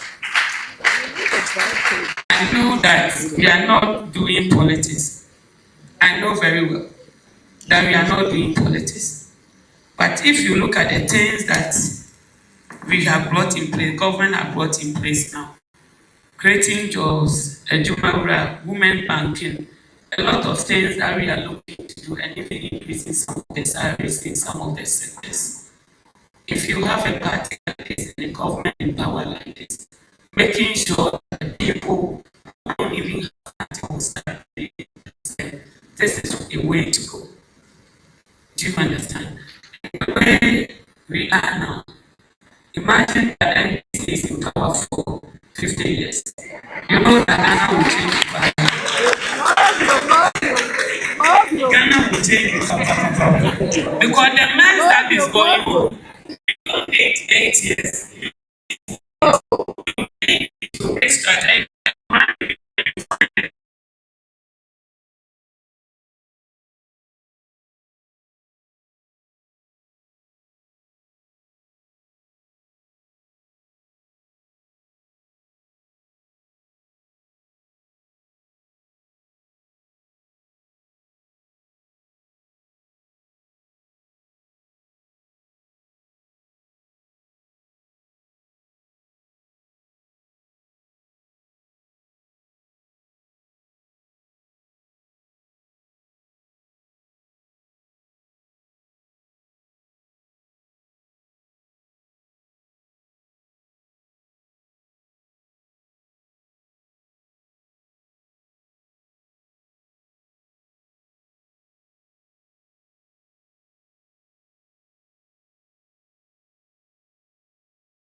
Absolutely something. She said something about helping people, and there were a lot of things that I picked from your speech. But there was one particular part that I thought was so important. You mentioned that you have amazing partners, and they once told me that even if you want to buy a car to dash to somebody, they are there for you. Honorable. He didn't see that coming. Destiny is all. Everything happens for a reason. He told you that if you want to somebody, I'm ready. Thank you so much for being here with us. We appreciate you so much. Your story is beyond amazing. One round of applause. We want you to show us the way. Let's go. See, the way my shoe has entered the hole, that's how I want everyone to hustle to get to that goal. It's all about success. But how can we attain it? It hasn't been easy for her. For someone who's coming from a village that has just farming, we have a perception that will limit the most important things that we have around us to poverty. Farming is not poverty. Gold mining is not poverty. These are things that will bring wealth, money, riches, success. And she turned it into more gold. But we want you, this is how, we are hungry for success. That's why we're here. See, they have registered, we have a lot of people still coming through. And we want to hear, how can we, fish out the means and ways to make it? Just like how you have proud partners, sponsors who are pushing you and saying, Honorable Joanna Jan, you are good for this job. We are behind you. Do this. And they keep supporting you. How can we all here be able to get that kind of support? Thank you. Thank you. It's not easy. Sometimes what I can do to survive, people. I know a lot of pretty girls where they've never been to farm before, they never want to sell pure water, they never want to do anything. But hey, I came here as a house help. I've been a house help in more than 10 different families. And that is how I started. 27 years ago when I came to Accra, my first job was a house help. I've been a cleaner in many houses. And you know what I used to tell myself? When I was cleaning the house, luckily for me, all the places that I went, so I saw beautiful, even places is nice. So me,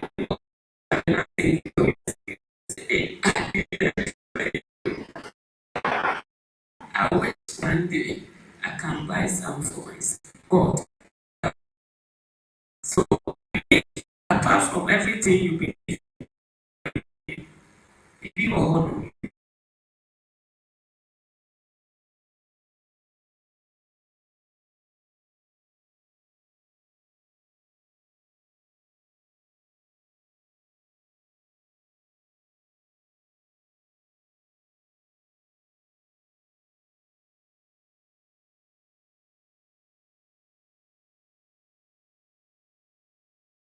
I didn't want anyone to know, not even the pastors to know I'm sleeping there because I didn't know if they were going to arrest me. So what I did was if I go see any character, you need to have something. The reason why I watch back, I look at whatever that is there, and I turn back and I said, that village, the only family that go there, I don't want to do it. The car is in Accra here. Going to encourage me or that would ginger me to go. And I want to see the beautiful. Even if friendship, I what you have, I like that. So that everyone will see that. So it's about the Christ, what you believe in. I want people to see that this is who I am. So no matter what, I want to be able to get close to this place. Do you understand?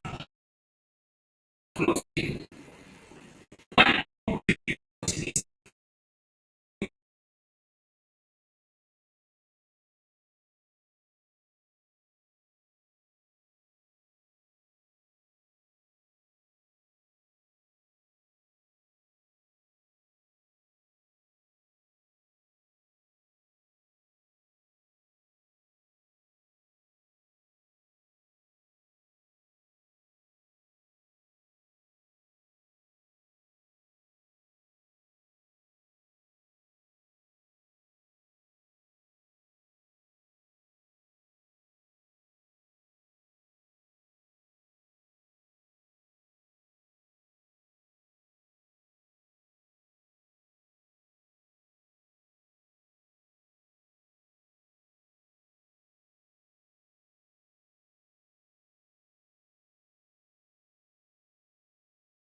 And God gives you the opportunity to go for interview, no matter where you are. You might be at that interview place to go for interview. You have to walk.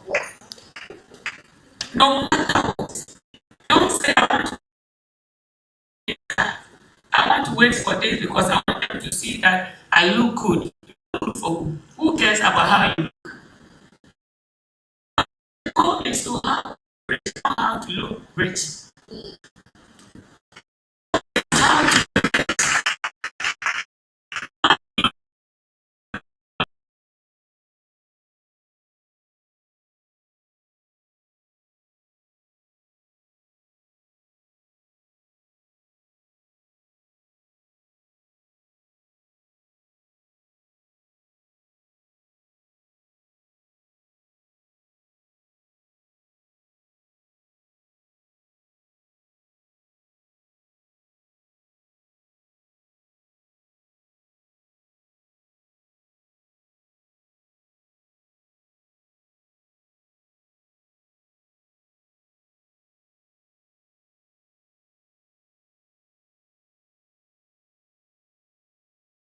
in business, they need to partner with you because the way you even speak and walk alone for them. Yes. Maybe they just need someone who can even speak and write. Maybe they need to sit in the reception.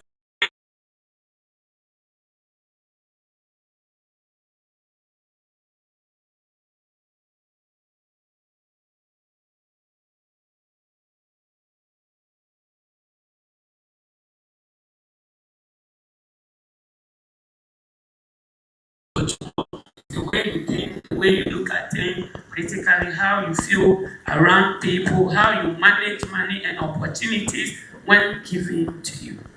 So the way is that focus. Whatever you want to do, focus. And don't watch back. Your friends, people who discourage you, don't go close to them.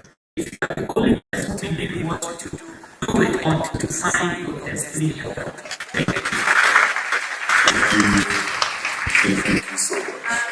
On that note, I'd like to say very quickly. She hammered on certain words, certain points that we went through, challenges that we really went through, like real life challenges that we went through during the free exposure, the VL exposure free empowerment workshop. We went through a lot of challenges. On this note, I'd like to give credit to our patrons, Mrs. Sandra Ayibo, who is the FDA Veterans Accreditation Board, also Dr. Odro Dominic Mitri, but he is not here. I'm sure he'll join us very soon. Or if he's here, can I have a wave? Okay, he'll join us very soon. She experienced the challenges that we had, even having to select the cohorts, the participants, to offer free empowerment workshop, training in vocational administrative skills, free from our hearts, with our beautiful partners that supported us. It was for free. Everybody's effort, time, commitment, dedication went into this initiative. 300, 500, was it 300 registration.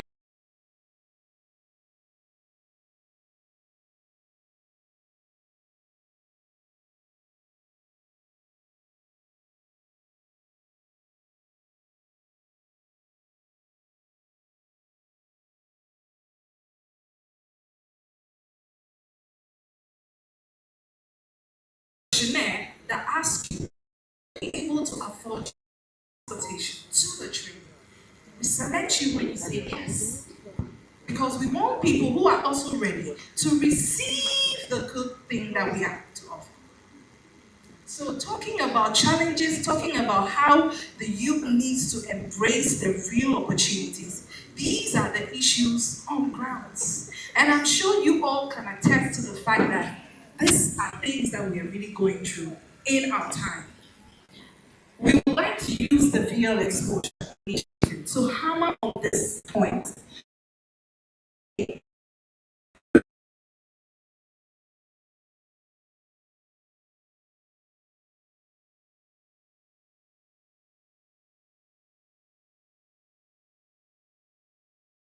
Wake up as youth. We don't have to dwell on the government. She's in government, she's in politics. But look at what she's been through. Look at what she's still going through. She's not using the government funds. She's using funds from her partners. Because she built something substantial as gold from nowhere. So ladies and gentlemen, this is the message. Thank you. Thank you. As you can see, our convener, she is also known as a woman of God, a woman of faith. So if you give her a small chance, she will make sure that you know what is on her heart. But we absolutely love it. That's the energy that we're... Ladies and gentlemen, a round of applause for Honorable Joanna. Your story is absolutely incredible. Absolutely incredible. Thank you so much for being here with us. Again, this is what we promised you at the VL Exposure, the ability to interact with all of these people. So don't go too far. There's going to be a breakout session where you can have some one-on-one moments with them. In order for us to have a bit of structure so we can move forward quickly, we're going to create a very simple system over here. We have a number of speakers for you, so we'll give them an opportunity to speak. But like I said, we also want to hear from you. So prepare your questions very quickly so that as soon as they're done, we can have a quick Q&A and then we move on to the next person. The time is so precious, so we want to make sure that we're able to get the most from them while they're here with us. Ladies and gentlemen, our next speaker, somebody who almost needs no introduction. I'm going to have them play her bio first. And as we do over here at the VL Exposure, you know the kinds of applause that we give to people who are deserving of it. So, therefore, without much further ado, I can have my profile. I want her to be seated while the profile is playing, and then when it's time, we rock the place. Ladies and gentlemen, our next speaker, Nana Oye Bampo Ado. No, this one is not the time. Don't worry, let them play. The time for that is coming.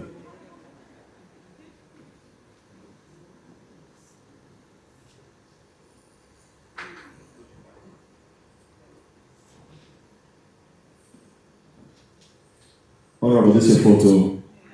Correct. 100 over 100. Absolutely amazing.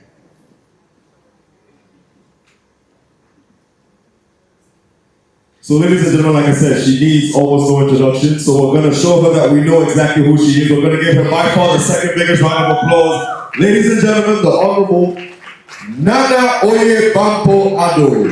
She's Deputy Chief of Staff of the Administration of Ghana.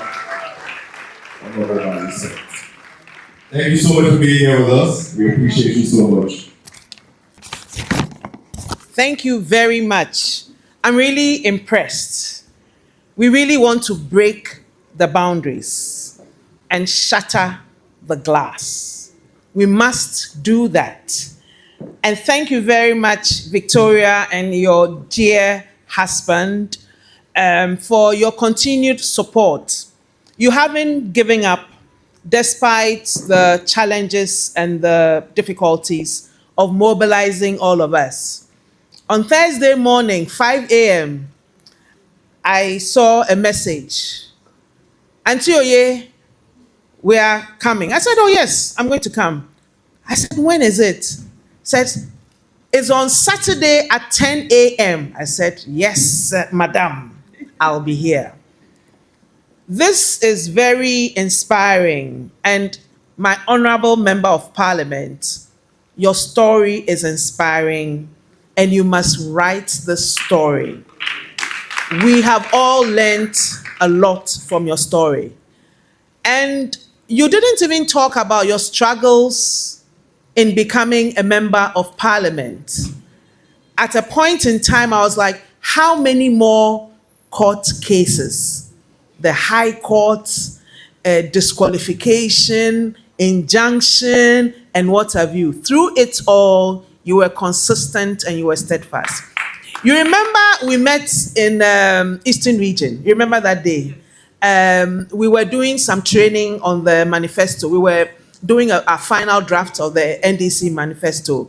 And you came to meet some of the stakeholders, Sam Piale, may he rest in peace, and others.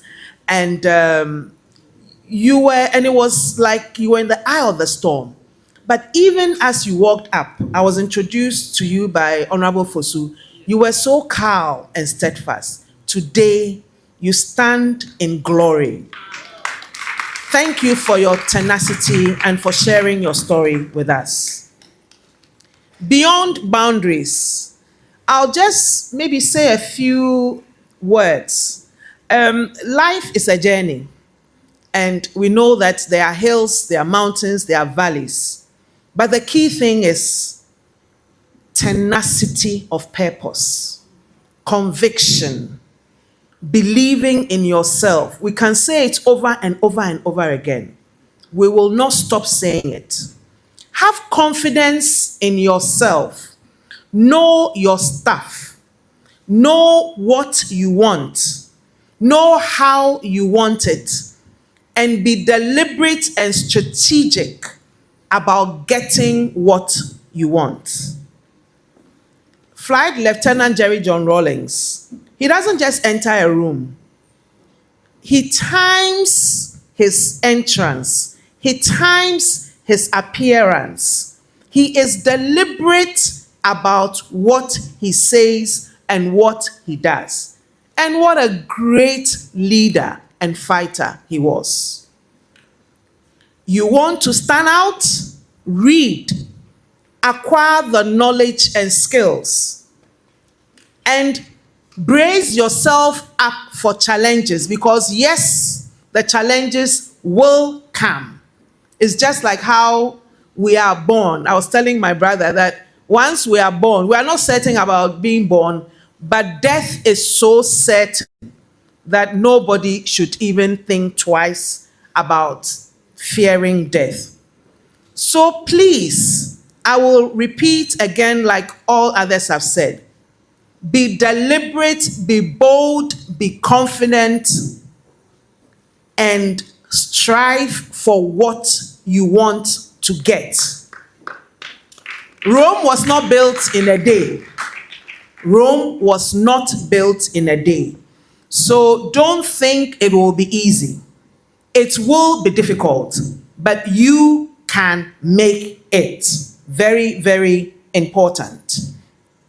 I remember in Form 4, I was asked, what do I want to be? For a long time, I wanted to be an air hostess. I just love planes. I wanted to be an air hostess. So I'll tell everybody I want to be an air hostess. And then I was told that, I think with the way you like talking and all that, you'd be a lawyer. And so I tuned my mind to it. And I read, and when I was going to University of Ghana, I was told that, oh yeah, you can't read law. I said, why? You got 7 O-level in mathematics. You need to get a 6 in mathematics. I was like, why? So I had to do mathematics 3 times. They said I should do November. I was in 6th form. Then a maths teacher said he would help me. So he was taking me through. Then he says, do you know about pi? I said, are we doing catering? Pi squared. I had forgotten totally. Then he shook his head. Of course, I got another 7. So they said, okay, last attempt, because you have to go and write forms and all that. I knew that if I didn't exert myself, I would not be able to read law. I studied the maths and it was one of the subjects I hated most, because as for history, you can lie in bed and read. Shakespeare, I can lie in bed and read Shakespeare. But maths, you have to sit behind a table and write. I got a 3 in mathematics when I put myself to it. So all of us here, we can make it if we really want. When I look around, I see Ghana's future sitting right here. We have business leaders, we have innovators, we have dreamers. And what makes today special is that the conversation is about beyond boundaries and looking and exploring opportunities for growth. It's all about you. What is happening in governance, what is happening in business, and what is happening particularly in technology. We can turn these real tangible doors. Doors can open for your career, doors can open for your ventures, and doors can open for your communities, because it is also important to lift our communities up. So I'll start by a unique truth. Every generation has its mental and physical boundaries to break.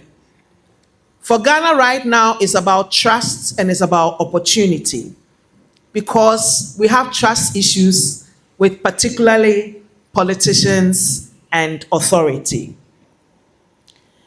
We can build trust. We can demand accountability.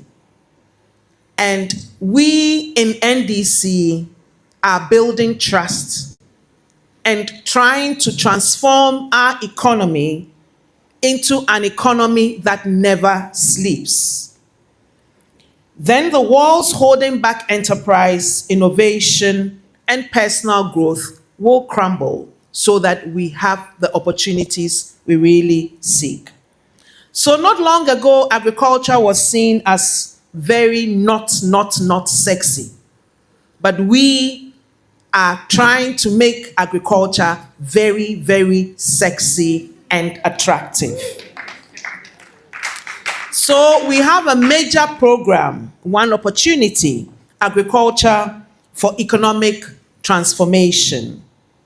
This is what we talk about when we talk about the reset.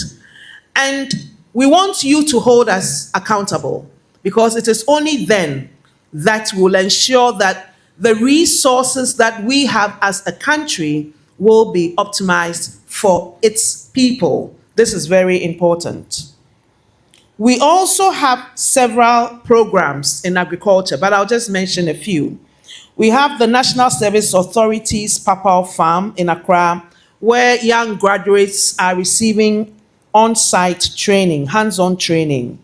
I know Nkoko Nkete became a top political issue, but it is a proposal that we are very committed to. 55,000 households across the country will be supported so that they can start some poultry farming. We have heard of the 24-hour economy. This is very important for us as a government, and there are loads of opportunity under the 24-hour economy. Yesterday, I had the distinct honor of delivering a keynote at the 5th National Governance and Leadership Awards night. And I spoke about agriculture and about the 24-hour economy. It is a venture not just for poor and vulnerable people, but it is a venture for those who wish to become like our Honorable Member of Parliament. And this is the government's boldest and most strategic economic reset. The idea is very simple. We're looking at an economy in Ghana that never sleeps. Factories that run in shifts, businesses that do not close at 5 p.m., operating round the clock. And we have several sectors. Grow 24 for agriculture, Make 24, Build 24, Show 24, Connect 24, Fund 24, and Aspire 24. For you, the young graduate or budding entrepreneur, this means more than entry points. There's more flexibility, there's more space, and you can turn your ideas into sustainable ventures.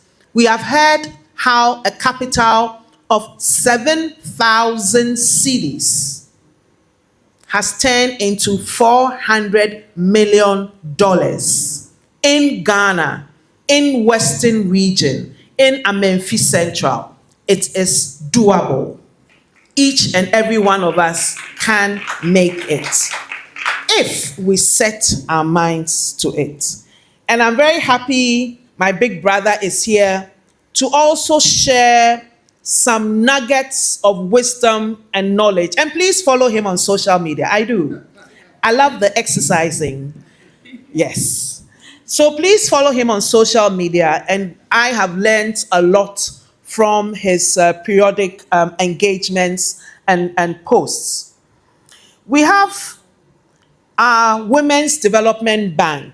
Joanna spoke about that, and it's set on course, and hopefully, thankfully, it will be launched and we will start spreading the capital for especially women and young entrepreneurs.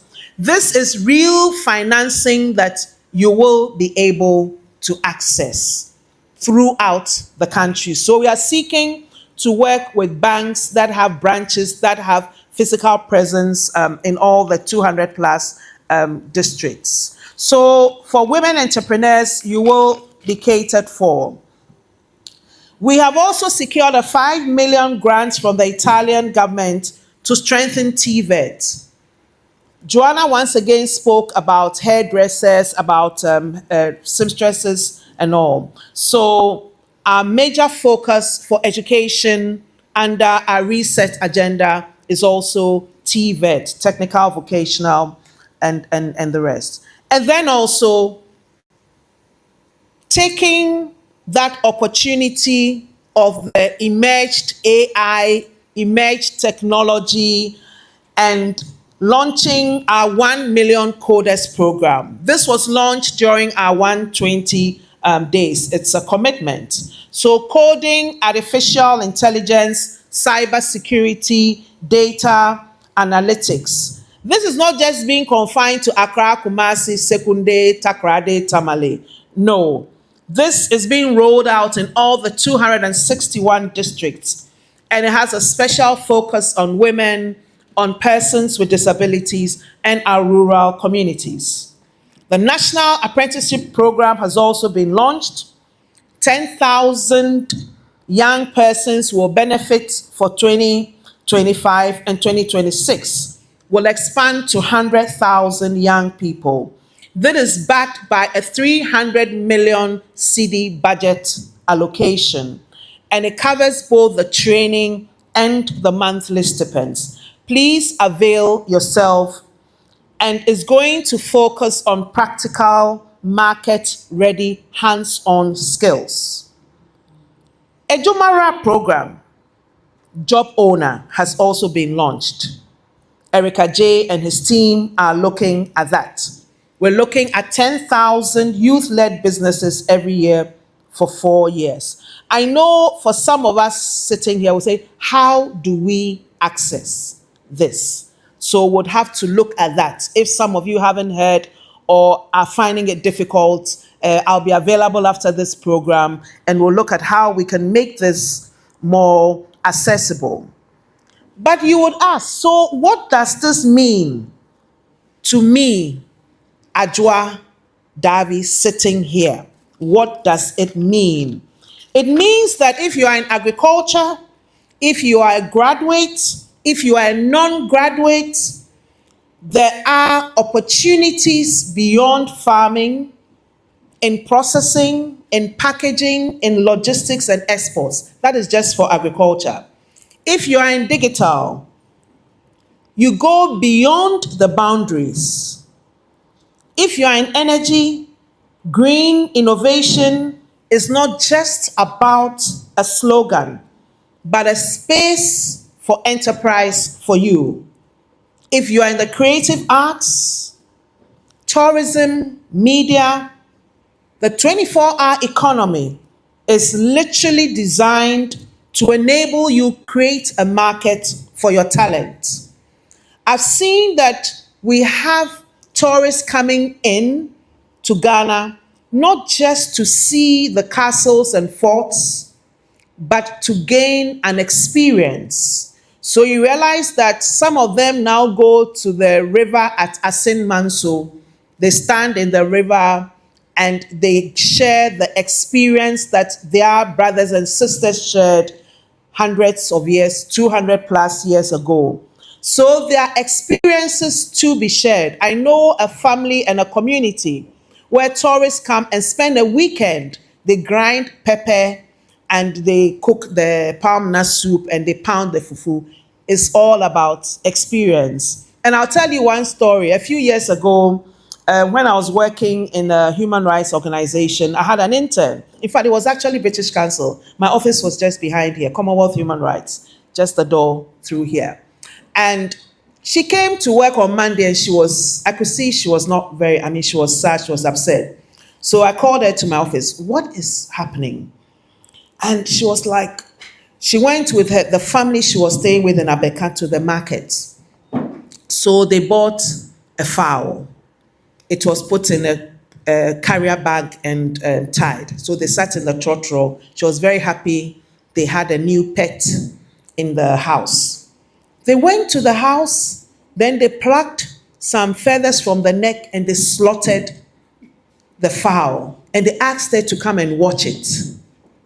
And when they slaughtered the fowl, they plucked the feathers, asked her to join, and they made lice soup out of it and asked her to eat. For her, it was the most traumatic experience. And so I had to explain to her that, well, this is how is halal. I had to look for something to tell her. And so these are some of the experiences. We can do a lot.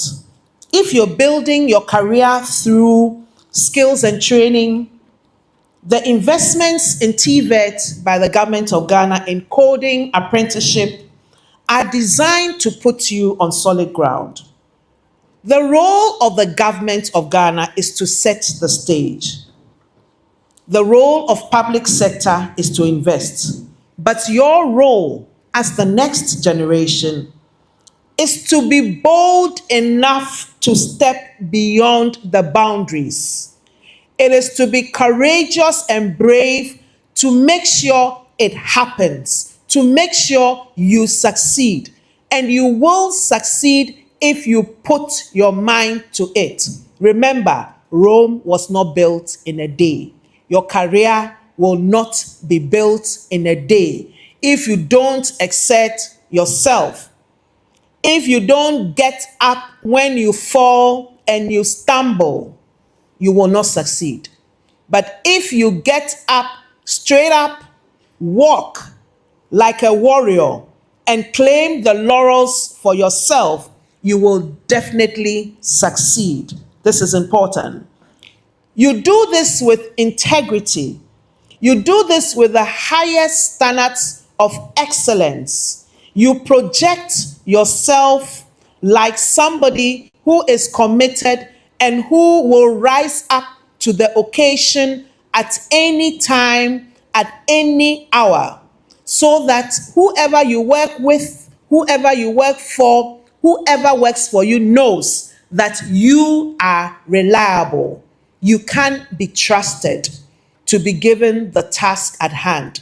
Be you a civil servant, be you an entrepreneur, be you a businessman or woman. The key thing is the trust and you rising up to the occasion at every single time. Ladies and gentlemen, opportunities for growth are not in the distant future. They are here right and now. And these are shaped by the decisions that we will make together in governance, in policy, in business, and in partnerships. I'll tell you how in 2013, I was sitting in my human rights office, then a journalist from Ghana News Agency called me and said, Nana, congratulations. I said, what? They mentioned your name in as a parliament, but I haven't organized any demonstration. I'm just sitting. I haven't organized any. I'm now coming to organize some demonstrations about right to information. I'm now mobilizing. He says, no, you have been nominated for Minister of Gender. I'm like, wow. And I went through a lot of thoughts. Should I take it? Should I go? And I'm like, this is the biggest opportunity to pass an affirmative action law, to do something about domestic violence, to pass policies, and to make sure that in real time, all the interventions and things you've been agitating, even right to information, you'll be in cabinet right there and all that. So that was how I became a minister for gender.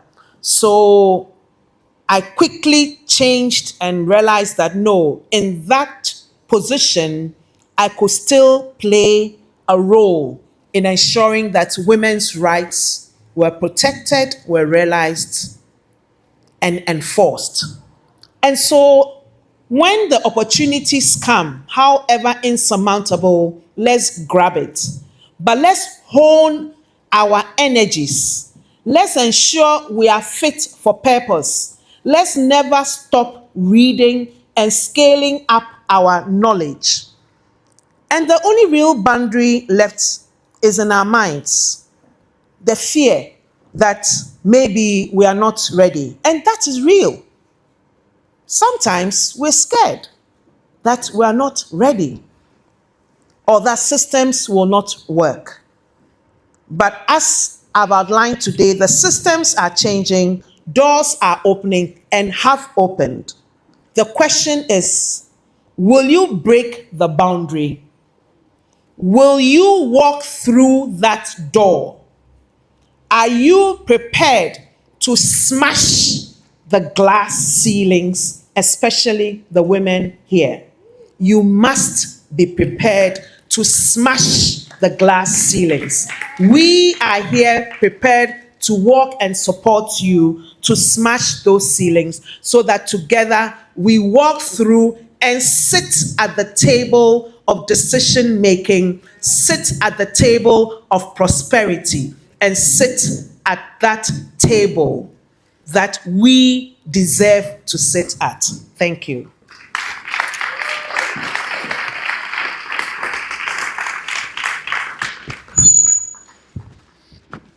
Ladies and gentlemen, I think we can do a little bit better than that.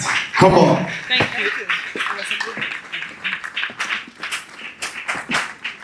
Of Administration and serves on the World Bank Advisory Council for Partnership for Economic Inclusion. A seasoned human rights lawyer with over 30 years of experience, she has been at the forefront of advocacy in gender, governance, and social protection. As Ghana's former Minister for Gender, Children, and Social Protection, she pioneered the country's first formal social protection system and established the Ghana National Household Registry, the first in West Africa. Under her leadership, Ghana adopted groundbreaking policies, including the Gender Policy, Social Protection Policy, and Justice for Children Policy. Earlier, as regional coordinator of the Commonwealth Human Rights Initiative in Africa, she championed advocacy that led to key laws such as the Right to Information Bill, Domestic Violence Act, Human Trafficking Act, and Disability Act. She also played a key role in securing the African Union Protocol on the Rights of Women. Honorable Nana Oye remains deeply committed to promoting human rights, empowering women, and ensuring inclusion for vulnerable groups.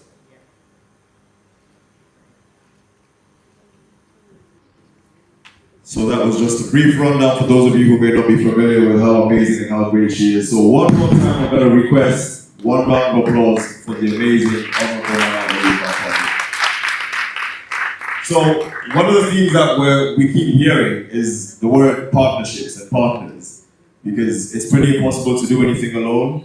And I'm going to take a moment to talk about a partnership that I find very interesting.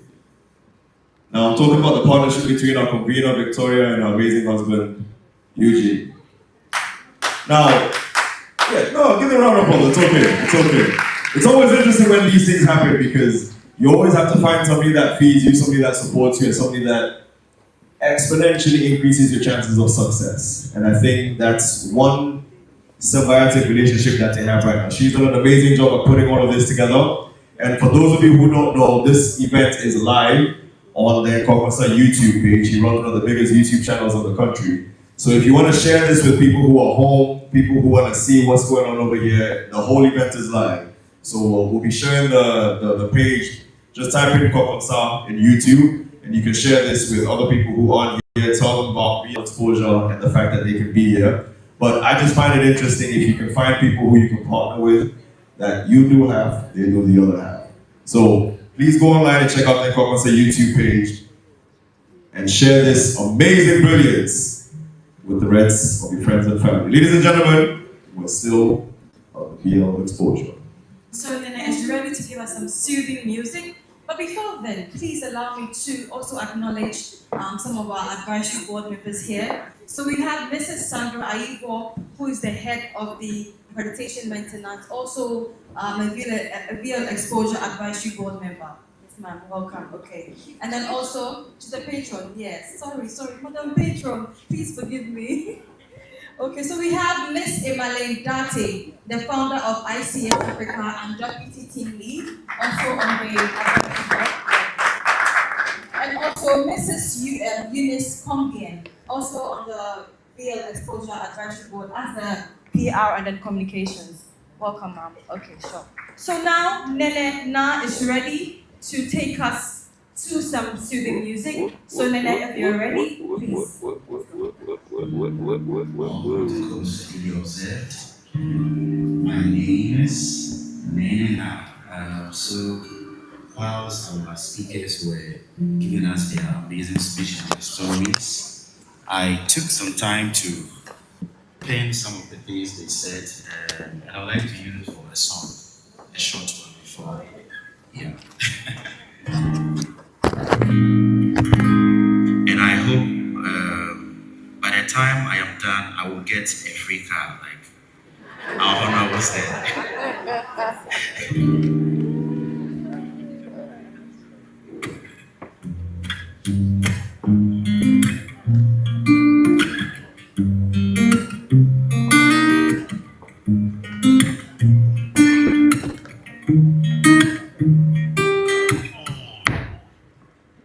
It's okay. It's okay. It's okay.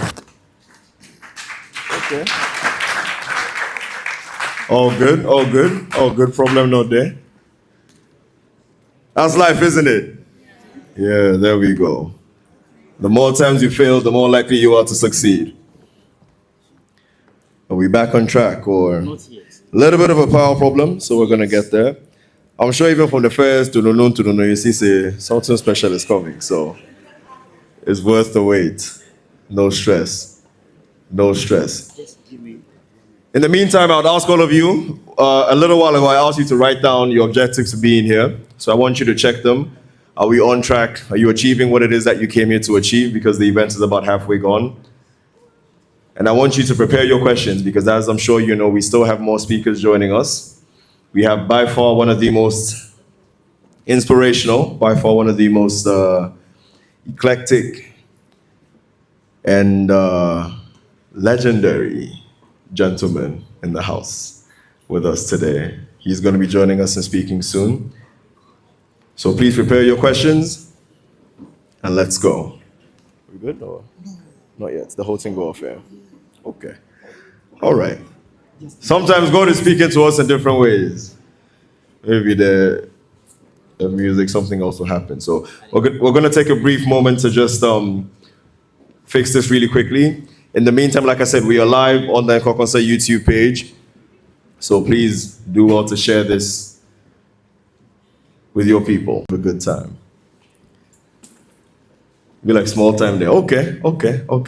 Is there in life you can be anything that you want to be? So today I'm going to be a comedian.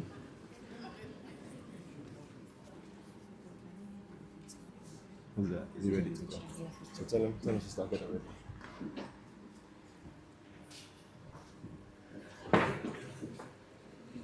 We have a little switch, but we sorted. Good to go. I love that.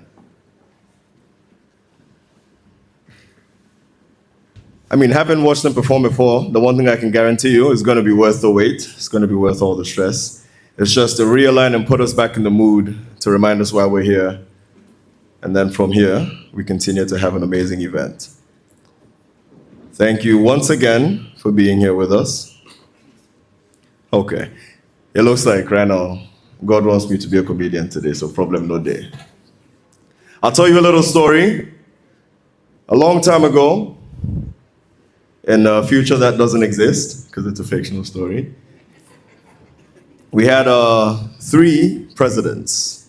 Now, obviously deceased, they're not with us anymore. So let's say, yeah, it's okay. No.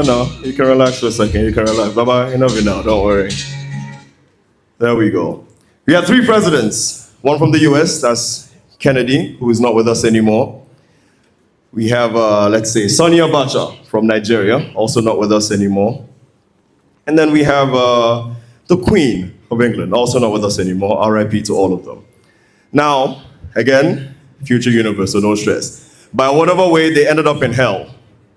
So they're down there in hell, in a little room. Everybody is hot, they're sweating.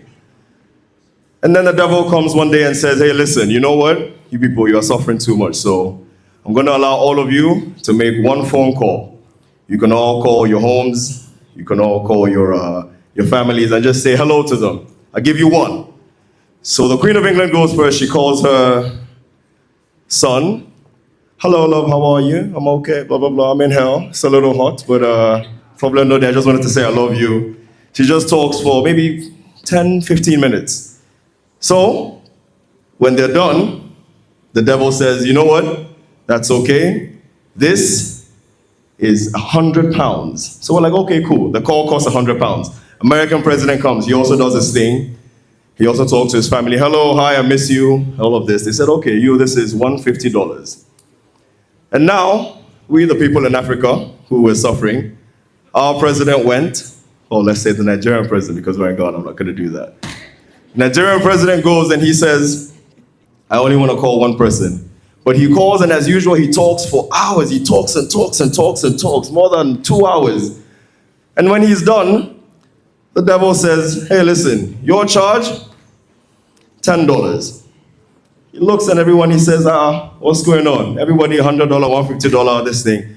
The devil looks at him and he says, listen, hell to hell, na local call. So listen, it's one of the things that makes us feel like, sometimes we feel like we're in hell. Sometimes we feel like we're in Ghana or we're in Nigeria, we're in these places where there's so much suffering and everything. But we've heard from all our people here today that it doesn't really matter where you are, whatever hell that you think you're in, even if you started as a house help, as a farmer, as a seamstress, whatever it is, anything is possible. I think now we're almost good to go. Almost. Okay, finally. It's okay, one step at a time.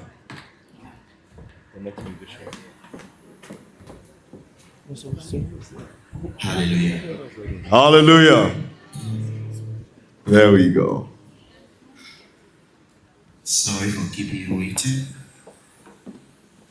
It'd be like someone doesn't want me to get to my car. Oh. That was good.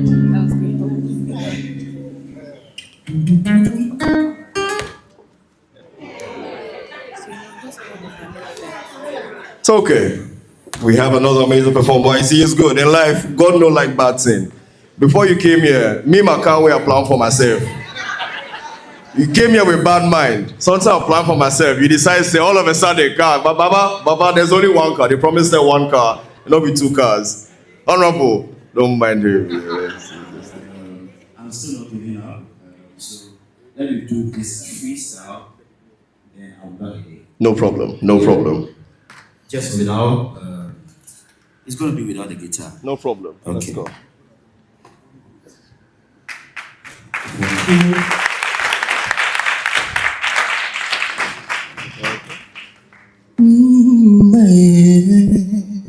My name is Nana, 'cause I want to cry, them don't make a single. But our speaker said you have to work with what you got. So that is what I am doing. That is what I am doing now. From 7,000 cities to 400 million. From tapping palm wine and their farming lands, they built a beautiful golden empire. Are you ready to crash the glass? Yeah. Crash the glassy ceilings and take your place. Life is a journey filled with mountains, hills, and valleys. But with focused purpose, you will get there. You will get there. Thank you. Don't let the phones distract you. Be focused on your dreams. You will get there. May your partners get me a Africa too. Mauli, you no go take my shine away. So I say, dream, keep on dreaming. It doesn't matter if your dreams are bigger than you now. You will get there. My name is Nena. How we got to do it? Ladies and gentlemen, one more round of applause for the amazing Nana. You wouldn't believe I'm actually the one who sabotaged his thing at the back. So, problem not there. He's one of the best in the game. He's going to be back to give us a full, proper performance. You would love to hear what he has to offer. He's one of the best. Thank you so much for being here with us.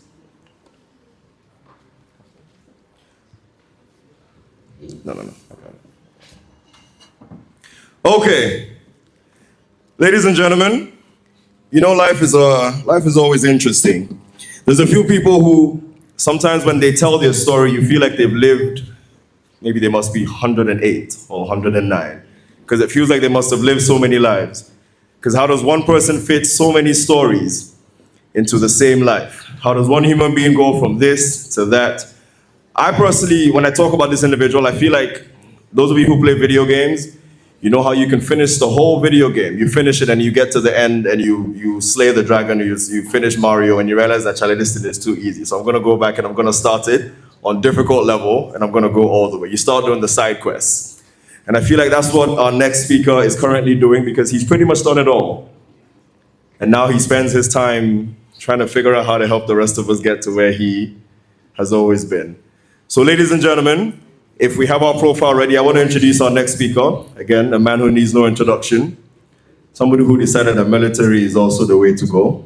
Somebody who decided that banking is also the way to go. Who decided that fitness is the way to go. Now he's doing leadership. One man, too many stories, and we're here for all of them. So if you have your questions, please prepare them.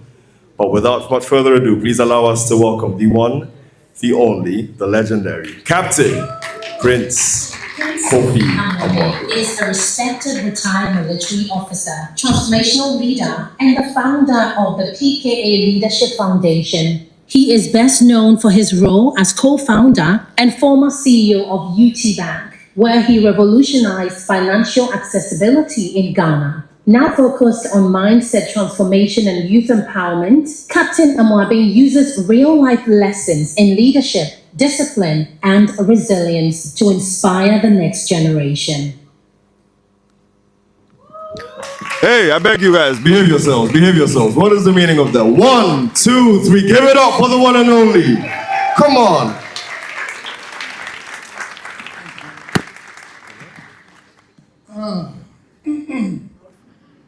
Thank you all for being here this evening. I have sacrificed my Saturday, and it's a good sacrifice. So sorry, so sorry, so I sorry. So sorry. I think I'm here really for myself because I heard our MP story, and it's so gratifying, it's so encouraging, it gives all of us hope, and it shows that nobody should be left out. And I think I should have been here hearing this story earlier on. It gives all of us the kind of hope that we want. And I must say hi to VL Exposures for enlightening the whole country or those who care to be enlightened with such stories and such exposures. It gives us hope as a country. And I'm happy to be here and to be a part of it. This is not the first time I'm being a part of it, and I continue to be a part of it so long as you think I have something important to say. It's very difficult when I have to share 73 years experience at a place in 30 minutes, but I'll do my best. My story, I decided to let it start from a point in time in my life where I had to take a decision which was crucial to me being what you think about me. So I had left the armed forces. No, I had not left. I had left but not resigned. I had left as I wasn't going to work. And I had an opportunity as some kind of bookkeeper in UK because I had studied in UK and I had a mate there.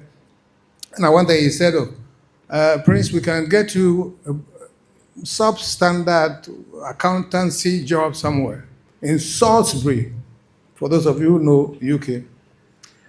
And I said, keep that job for me. Then I was keeping the armed forces job.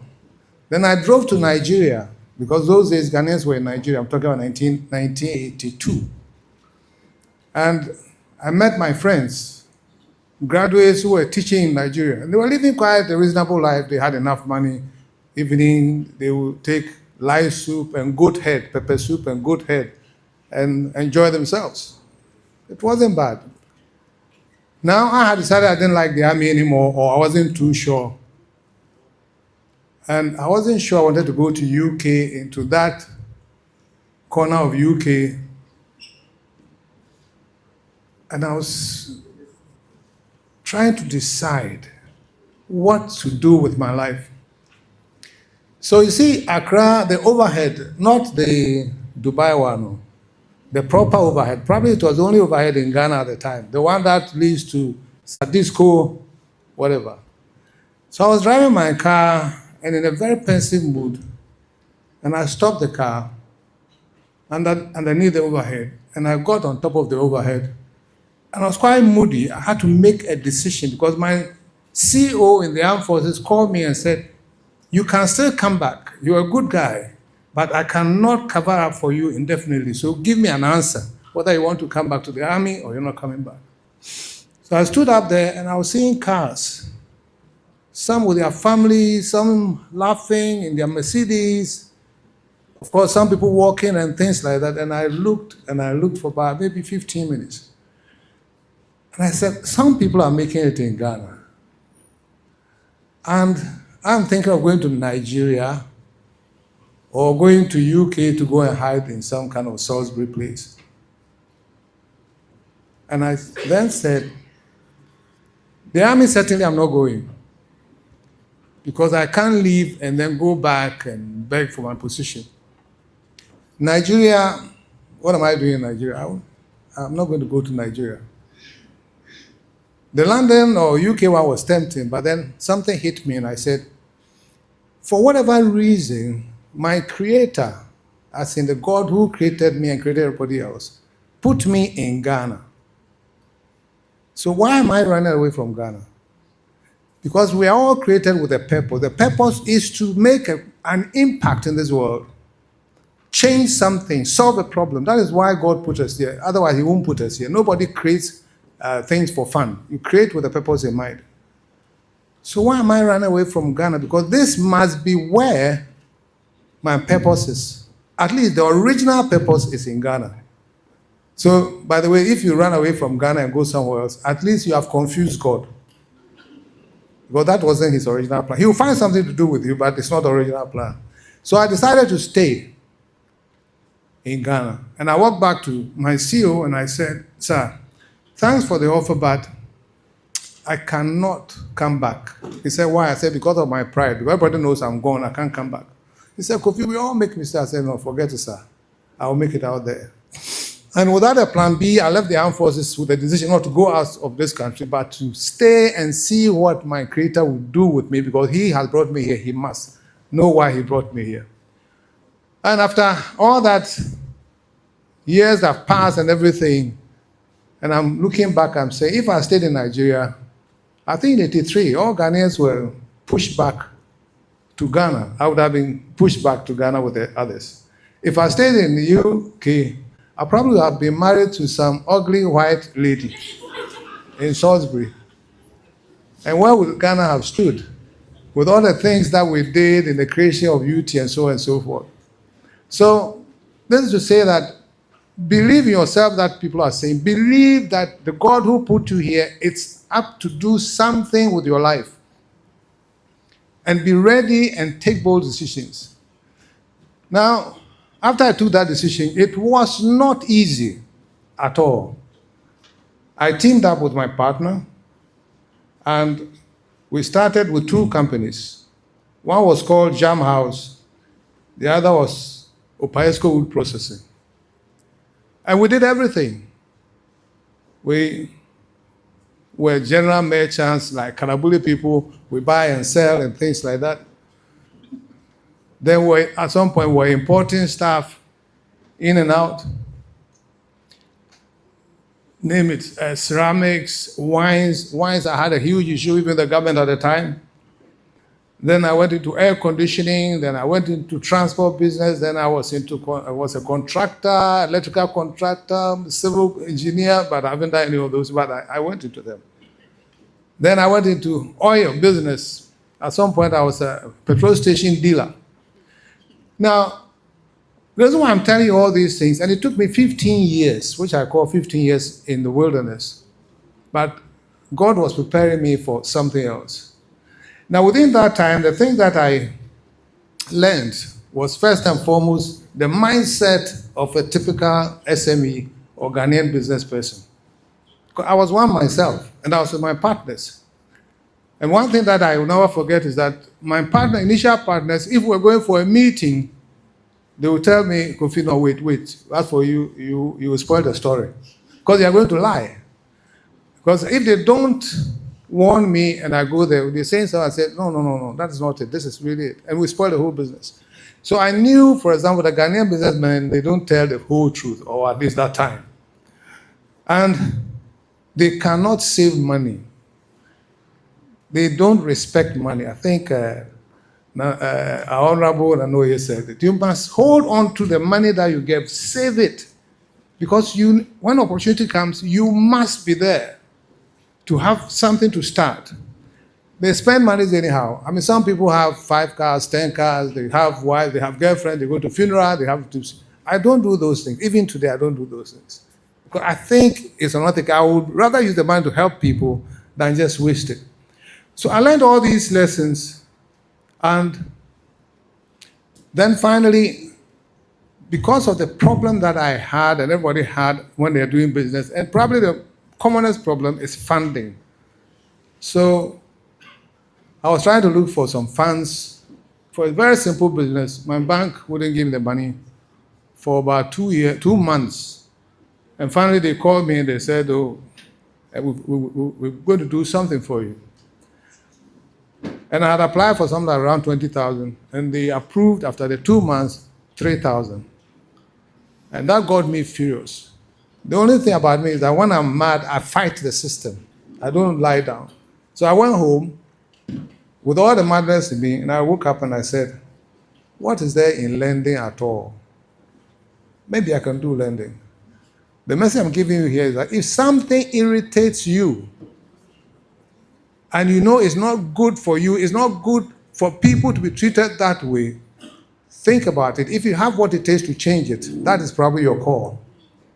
And I said, I'm an accountant. I've gone to school of administration. I'm a military man, and all these things. So can't you do lending? And next day, I went to register a company. And that is the beginning of Unique Trust Financial Services. And with 1 room, 1 table, 3 people, and no toilet facilities, no curtains, we started and we struggled on. And within a period of about 11 years exactly, we had gone from that 1 room and grown into a conglomerate that consisted of UT Financial Services, UT Bank, UT Logistics, UT Private Securities, and then we bought a bank, including UT Bank. And from 3 people, we were employing directly paying monthly salary for 2,500 plus people. Now, I want to leave you with a message which is very fundamental. Every business that you do is to satisfy people, and people need only 2 things broadly. 1, you should make sure that you are saving people time. Don't waste anybody's time if you want to be a business person or you want to be a leader. Every human being wants to save time. It's in our DNA.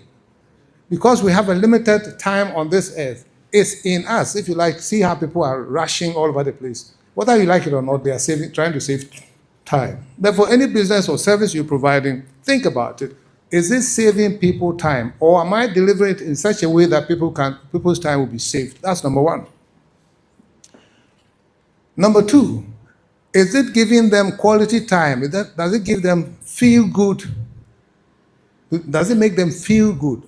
That's the other one. Now, the feel good one depends on the individual, the experiences, where they're coming from, and so on and so forth. Somebody maybe wants to be recognized at gatherings like this. Some people want to feel good or want to go for holidays. But in everything that you do, ask yourself the question, can it save people time, and does it give good feeling or quality time to the people? Those are the two. If you are providing the best service in anything, but people come and you waste their time, they won't come again. So, with these two in mind, what I set out doing at Unique Trust was, I said, it took me 2 months plus only for me to receive a no. And I know typical SME, when he comes and he says he needs money, it's like he needs it now. So whatever the banks are doing is wrong. So I will set myself the target of trying to deliver the money as fast as possible so they can have it on time to perform the business they have in mind. Now, the other thing is, if you give the money late, by that time, most of the time, the business is gone. But because of the hassle of applying for another money, they will take this one and they have to look for another business. So it's structured to fail and the business will fail. And then they will default. So I challenged my team and I said, let's try and do our loans within a week. It was like madness. How? How do you do a loan within a week? When banks are doing it in months, you want to do it in a week. And I said, for the love of the people and for the love of what we're doing, we must endeavor to do it. And we broke it down, and it wasn't impossible. Then I came back and I said, now that we're all sure that we can do it in a week, let's try and do it in 2 days. It was like, oh, no, it's a non-starter. But at some point in time, we realized we were doing our loans, about 80% or 90% of them, in 2 days. And therefore, we hit the market and said, a loan in 48 hours. And that distinguished us from all the financial institutions in Ghana. It's because we save people time and we save their business, and therefore we save their families and everything. And we endeavor to do it. We had to actually mitigate the risk around going fast. Because in anything, when you go fast, you should be sure that when you crash, it will be disastrous. So, but the important thing I'm putting here is that think about people's time, because all we have as human beings is time. All we have is time. When your time is finished, they say you are dead. It means you're gone. And therefore, all you can do is to respect the time of everybody you come into contact with. Respecting somebody's time is respecting their life. And therefore, anyone who disrespects your time is disrespecting you as a human being. I don't think it's difficult to understand that. And if you have it well ingrained in you as a leader and as a business person, you will go very, very far. Now, I'll break from there and say that, listen, something that quite fundamental is about to break the boundaries or beyond the boundaries. I don't think I will do justice to my time if I don't tell you about how to raise funding. Now, great, all that Honorable Nanoye and the government is doing, it's fantastic. I mean, serious. It's giving opportunities to a lot of people, and it gives us a lot of hope and also scope, because then it's 24-hour and all that. But those opportunities depend on you, how you can raise those funds and how you can raise funds beyond that. Now, Honorable Joanna, when she was talking, said she took 7,000 cedis from her mother. So let's say you have a small business that you started. How do you get funding? Which is a normal question everybody asks. Number one, don't go to any bank. It's a waste of your time. Don't even go for microcredit, because they will ask you to deposit money and take before they give you da-da-da. And meanwhile, you need money. Maybe some people will talk about angel investors. If you can find an angel, hallelujah, I'm happy for you. But the normal way for you to raise business money to start your business is from family, friends, and relatives. Family, friends, and relatives. That's how I did it. And that is how you must do it.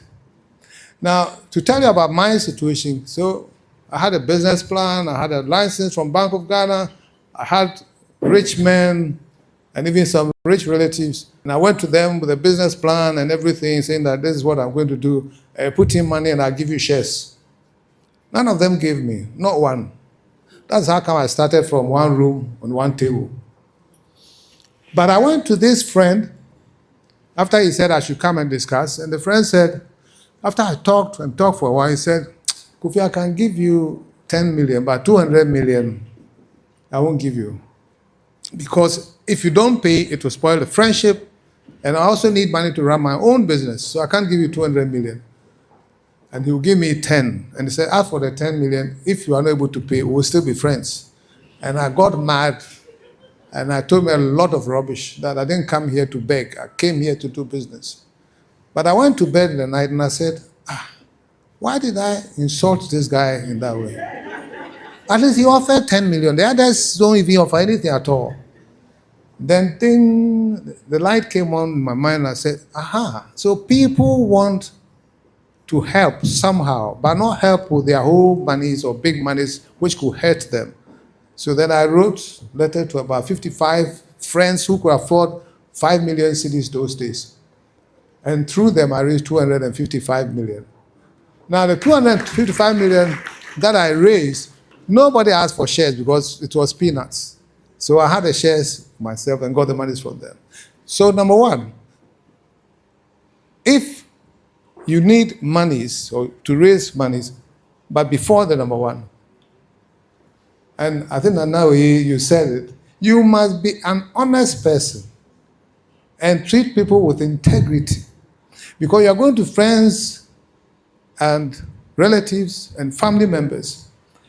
If you are Azan now, when you go to them and say, oh, I have this business and the profit is this, you go as a Kofi no Wabano,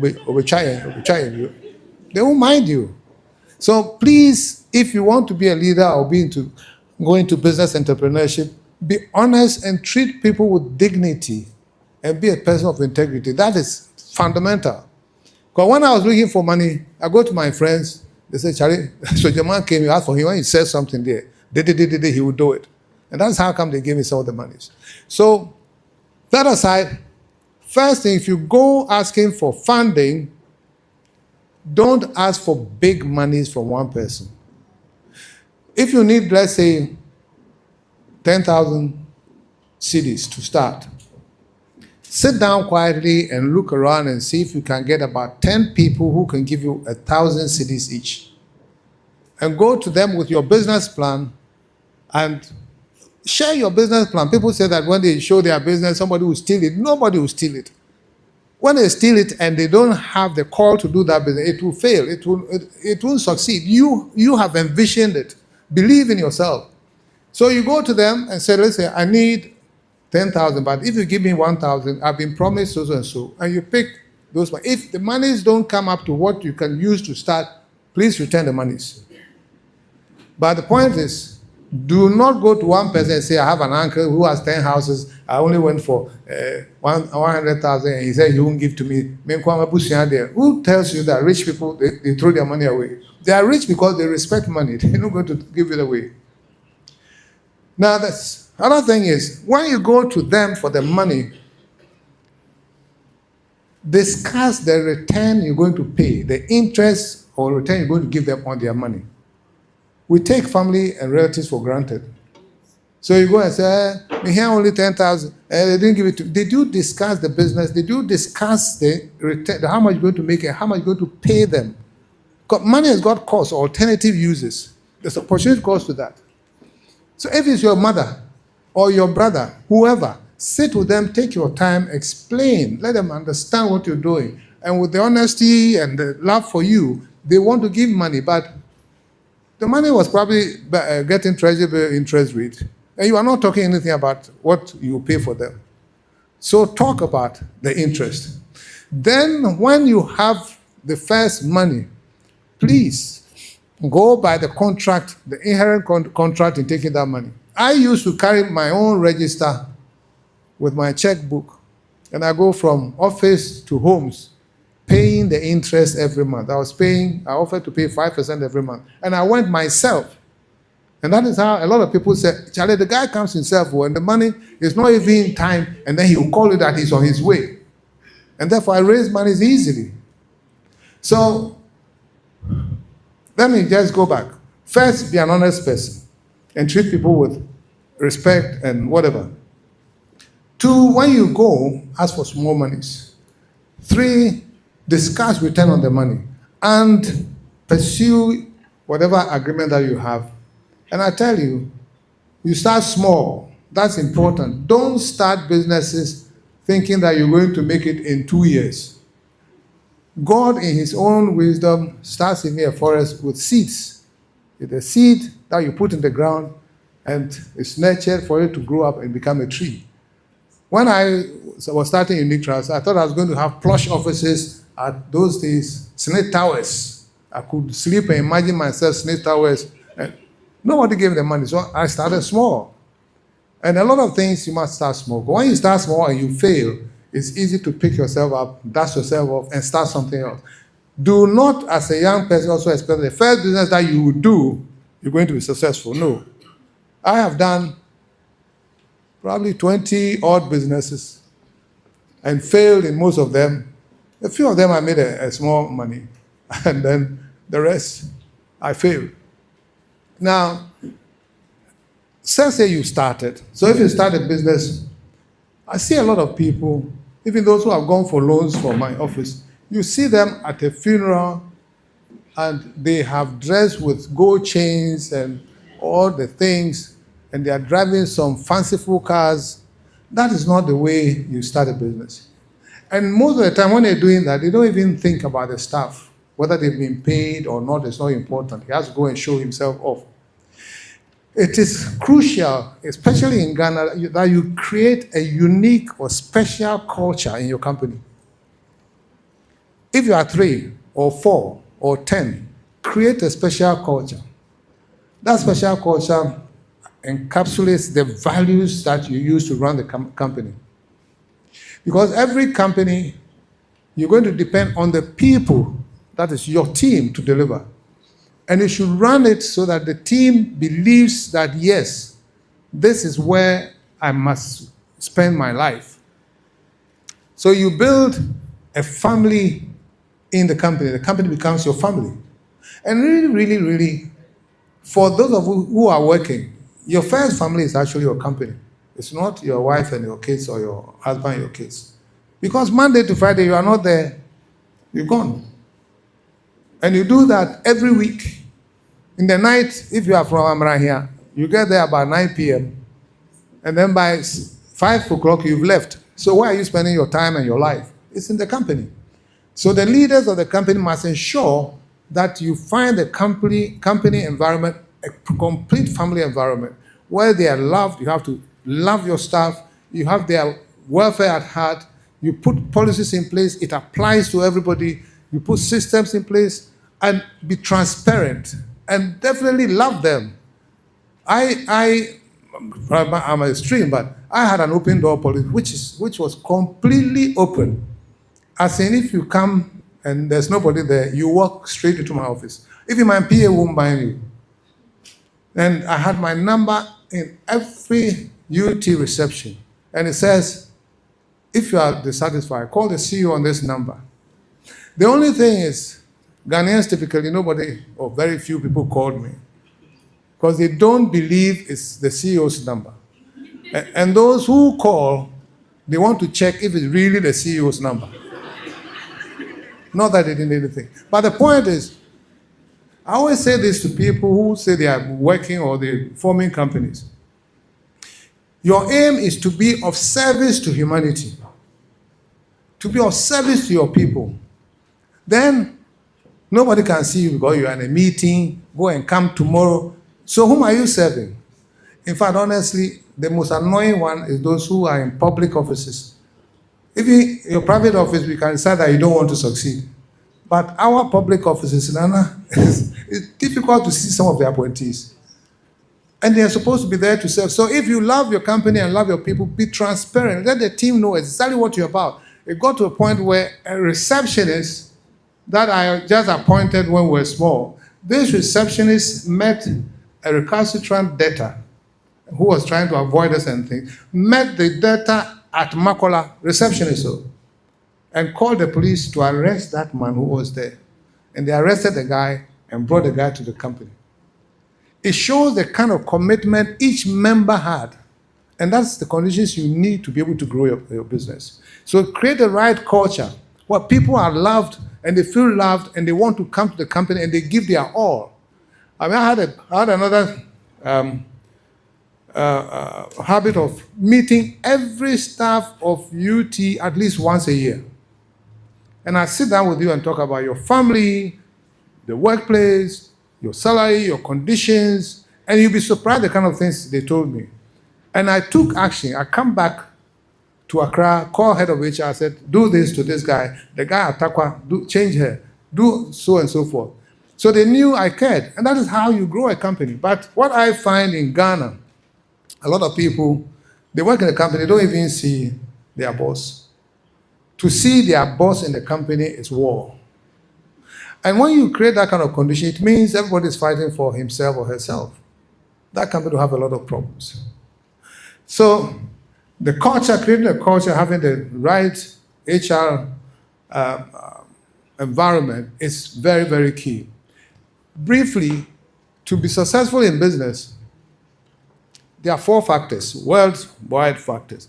Number 1, you need customers. And you need the customers who are loyal and will come with referrals and so forth and love your products and your services. 2, you need products and services that people want, so it keeps them coming back. If you fail, then the company will fail. 3, you need to make profit, because if you are making losses, you will fail. But number 4 is really the mover of everything else. And then number 4 is your people. Because they must create the products and services and deliver it. They must serve the customer, interact with the customers, and they will ensure there's profit. So if you ask me, the 4 success factors is 1 and 3 others. And that 1 is your people. I don't think I can overemphasize it. You should love people. And it's easy. The Bible says, love thy neighbor as thyself. Just your neighbor. So how can't you love your co-worker or whatever as yourself? And I know at UT, I had to always change my suits because this side of my suit was always brown. Women forcing me to hug me. I wasn't hugging, they were forcing me to hug me.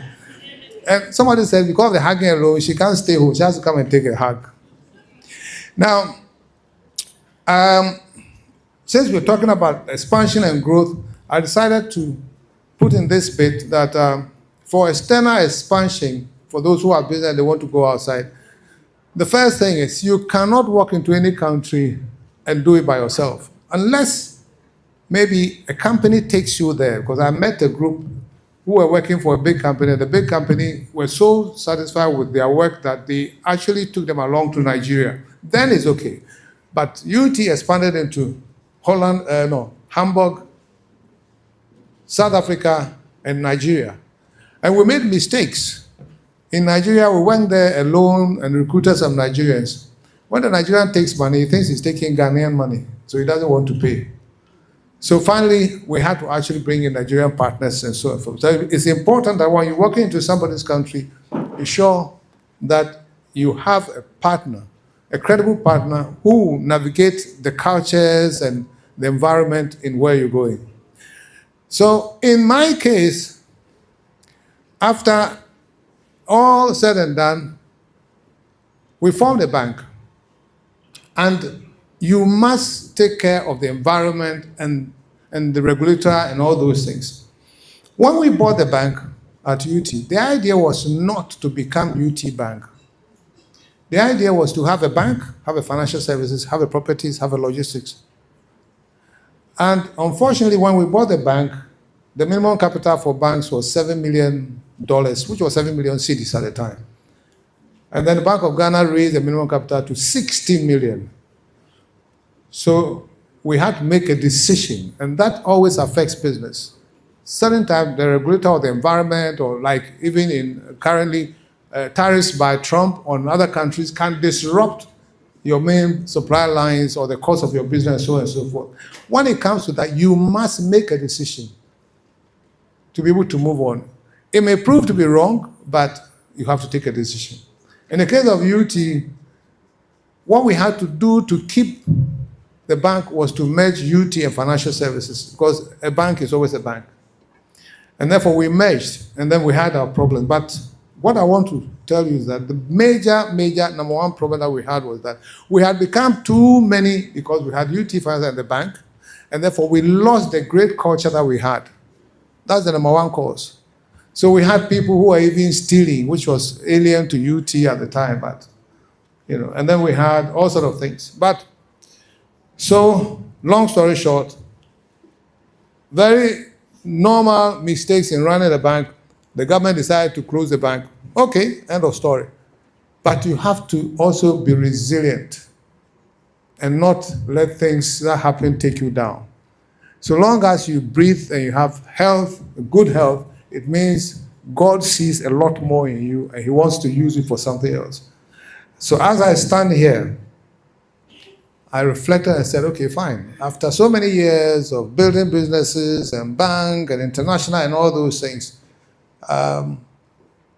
even my reputation is now at stake, and the bank has been collapsed and that. What can I do with the life that God is giving me? And I said, I have all the experience and expertise from the path that I've walked. And I need to use that to impact those still doing business or the next generation. So I wrote books recounting all the UT journey. So I have volume 1, Humble Beginnings, volume 2, Building a Winning Team, and volume 3, the UT Bank and how it went down. And then I set up PK Mobile Leadership Foundation. Again, the idea is to make sure that we impact the next generation and other leaders with all the experiences that we've had. And I tell you, the only problem, and this problem is bigger than blending. The problem we have now is about changing the mindset of our leaders. Because all the good things that we're saying, all the things that Nanoye is saying, after giving them some kind of training and giving them the money, what's their mindset? They think maybe they were foot soldiers, and this is the time they're also getting money to chop. They probably will abandon what they're doing, and the next month they come back and say, the government has come, we supported all my issue. But with even 7,000, look at what our sister was able to achieve. So we created the mindset of people, show them how to love people, how to respect people, how to respect systems, how to ensure they can actually face and sanction and do all those things. And also how to be wary of our environment. And our environment is actually toxic because we are raised in an environment where our family and friends have too much authority and interference in whatever we do. And it's not just the way it is. It's because they actually contributed to our well-being. So when we become successful, seen as successful, they want a part of it. So start a small business. You are called home and your uncle says, I employ your cousin. Your cousin says that. Your mother says this. And not everybody can actually stand up to it. But you have to be disciplined enough to explain to them what you're doing and why you cannot probably hire your brother or your cousin. And that's the kind of people that I'm trying to train. And it's not easy. But I tell you that the result is good. So apart from all the things that we try to do on the side, we choose 20 people every year, which become the cohort.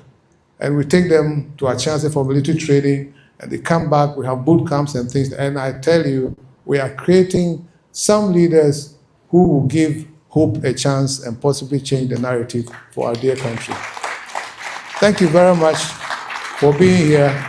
And I think I'll have time to answer some of the questions that you may have. Thank you.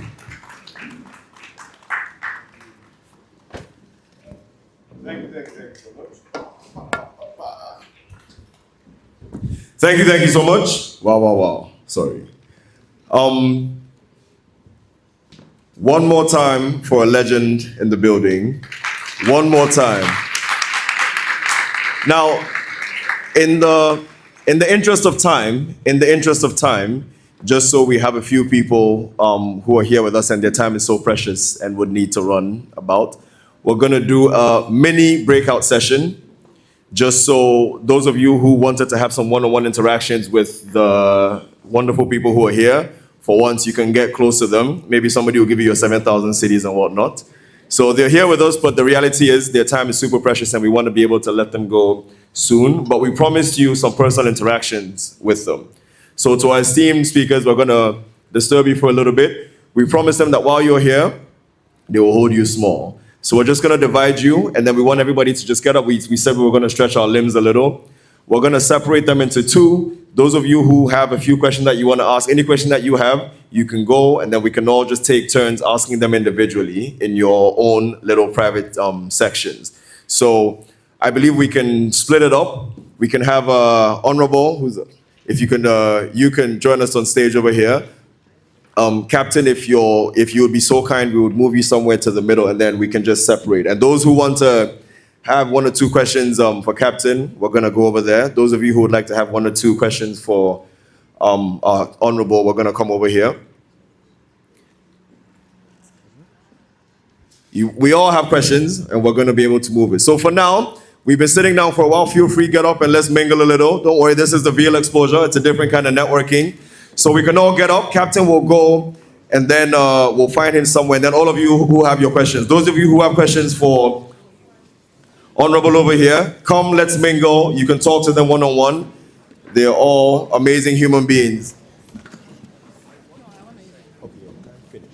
So right now, Can't use the mic. It's not even mic. It's not even mic factor. It's not mic. Because if we do mic, one question. If we do one mic, one question and then answer one question, it will be another 40 minutes. So try to let them talk to them small, let them do this thing small.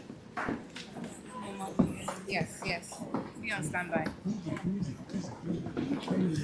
DJ, you can give us a little bit of mood music. Please don't be shy. Obviously, we'll take some time. We'll take our turns, but feel free to approach. Yes. Okay. Yes. That's why I didn't want them to even do microphone, because if it's microphone, one person will ask, one person will ask, one person will be here for another 40 minutes. Remember the words of Captain Amwabing, respect people's time. So time is super precious. So please think about your questions carefully, ask it really quickly, and in a few minutes, you're going to have to give the next person a chance to express themselves. We also have our exhibiting stands outside. We have some vendors and exhibitors who are ready. If you just joined us, they're outside, so feel free. This is an interacting session, so walk around and speak to a few people.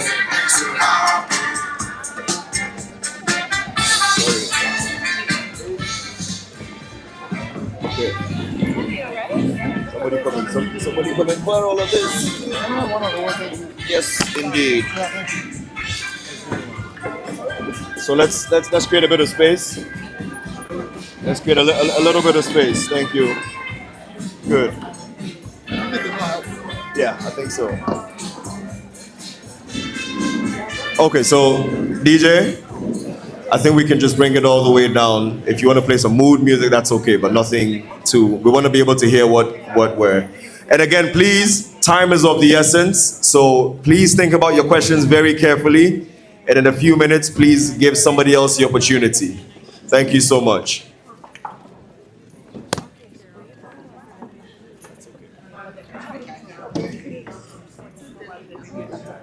That's fine.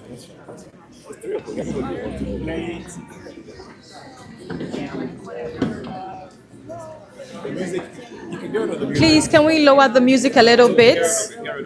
Yeah, or just put it off entirely, yes. Okay. Kindly make your questions very brief as well.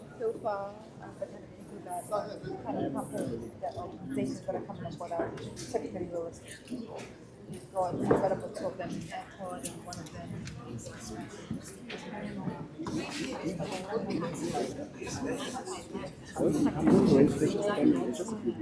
Not everybody can ask. It's better than asking one question. This one there. Yeah, let's all come to the stage. Yeah. Or some might be personal.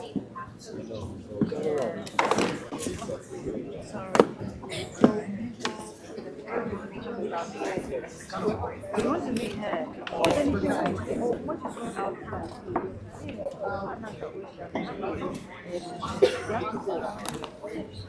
Like, oh, you will come, so you can just wait and then do that. Yeah.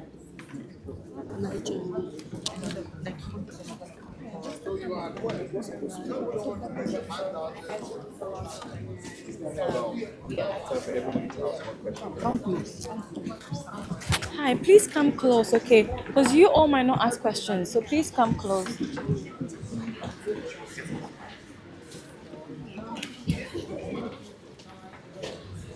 Sorry. What question are you asking? Who are you Me, asking? I'm not. I can't be asking questions.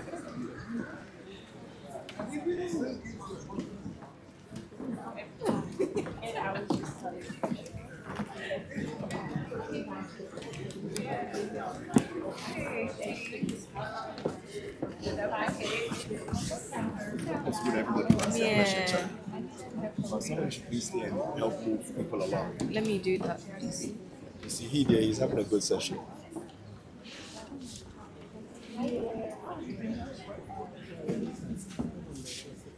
The business plan is very simple. Let's say you decide that in this area, I know a bit about military. The ones that are preparing here, I can do better one. So,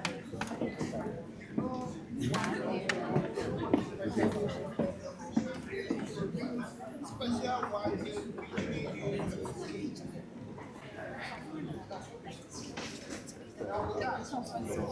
This is the real crux of the whole matter. You understand? Free it. It's very unfortunate. Person is blocking someone. The other person wants to know. So please. I'm going to give you some 5 minutes more. Okay. And then we'll do it. I'll do it, but tell us just ask for a little bit of patience. The session just started. I don't want to. But I'll announce it. Maybe a little bit. We would have been part of it. You understand? I think she didn't know I was going to break her after. That's why she had to use it. I don't know.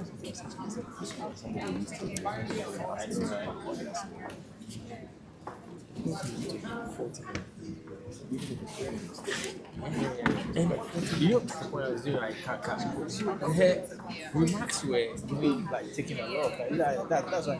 So when I said cut, she cut now, and then she ended it. I was calling to tell her that no, this remarks she shouldn't going forward, and she didn't do it again. So Let me make sure there's a bit of order. 5 minutes more. There's a bit of order on this. Yeah. Okay. At least everybody should have a chance to say one thing to her. So please. Okay.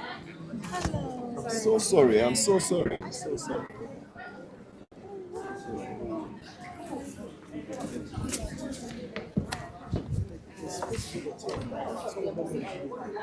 Okay, so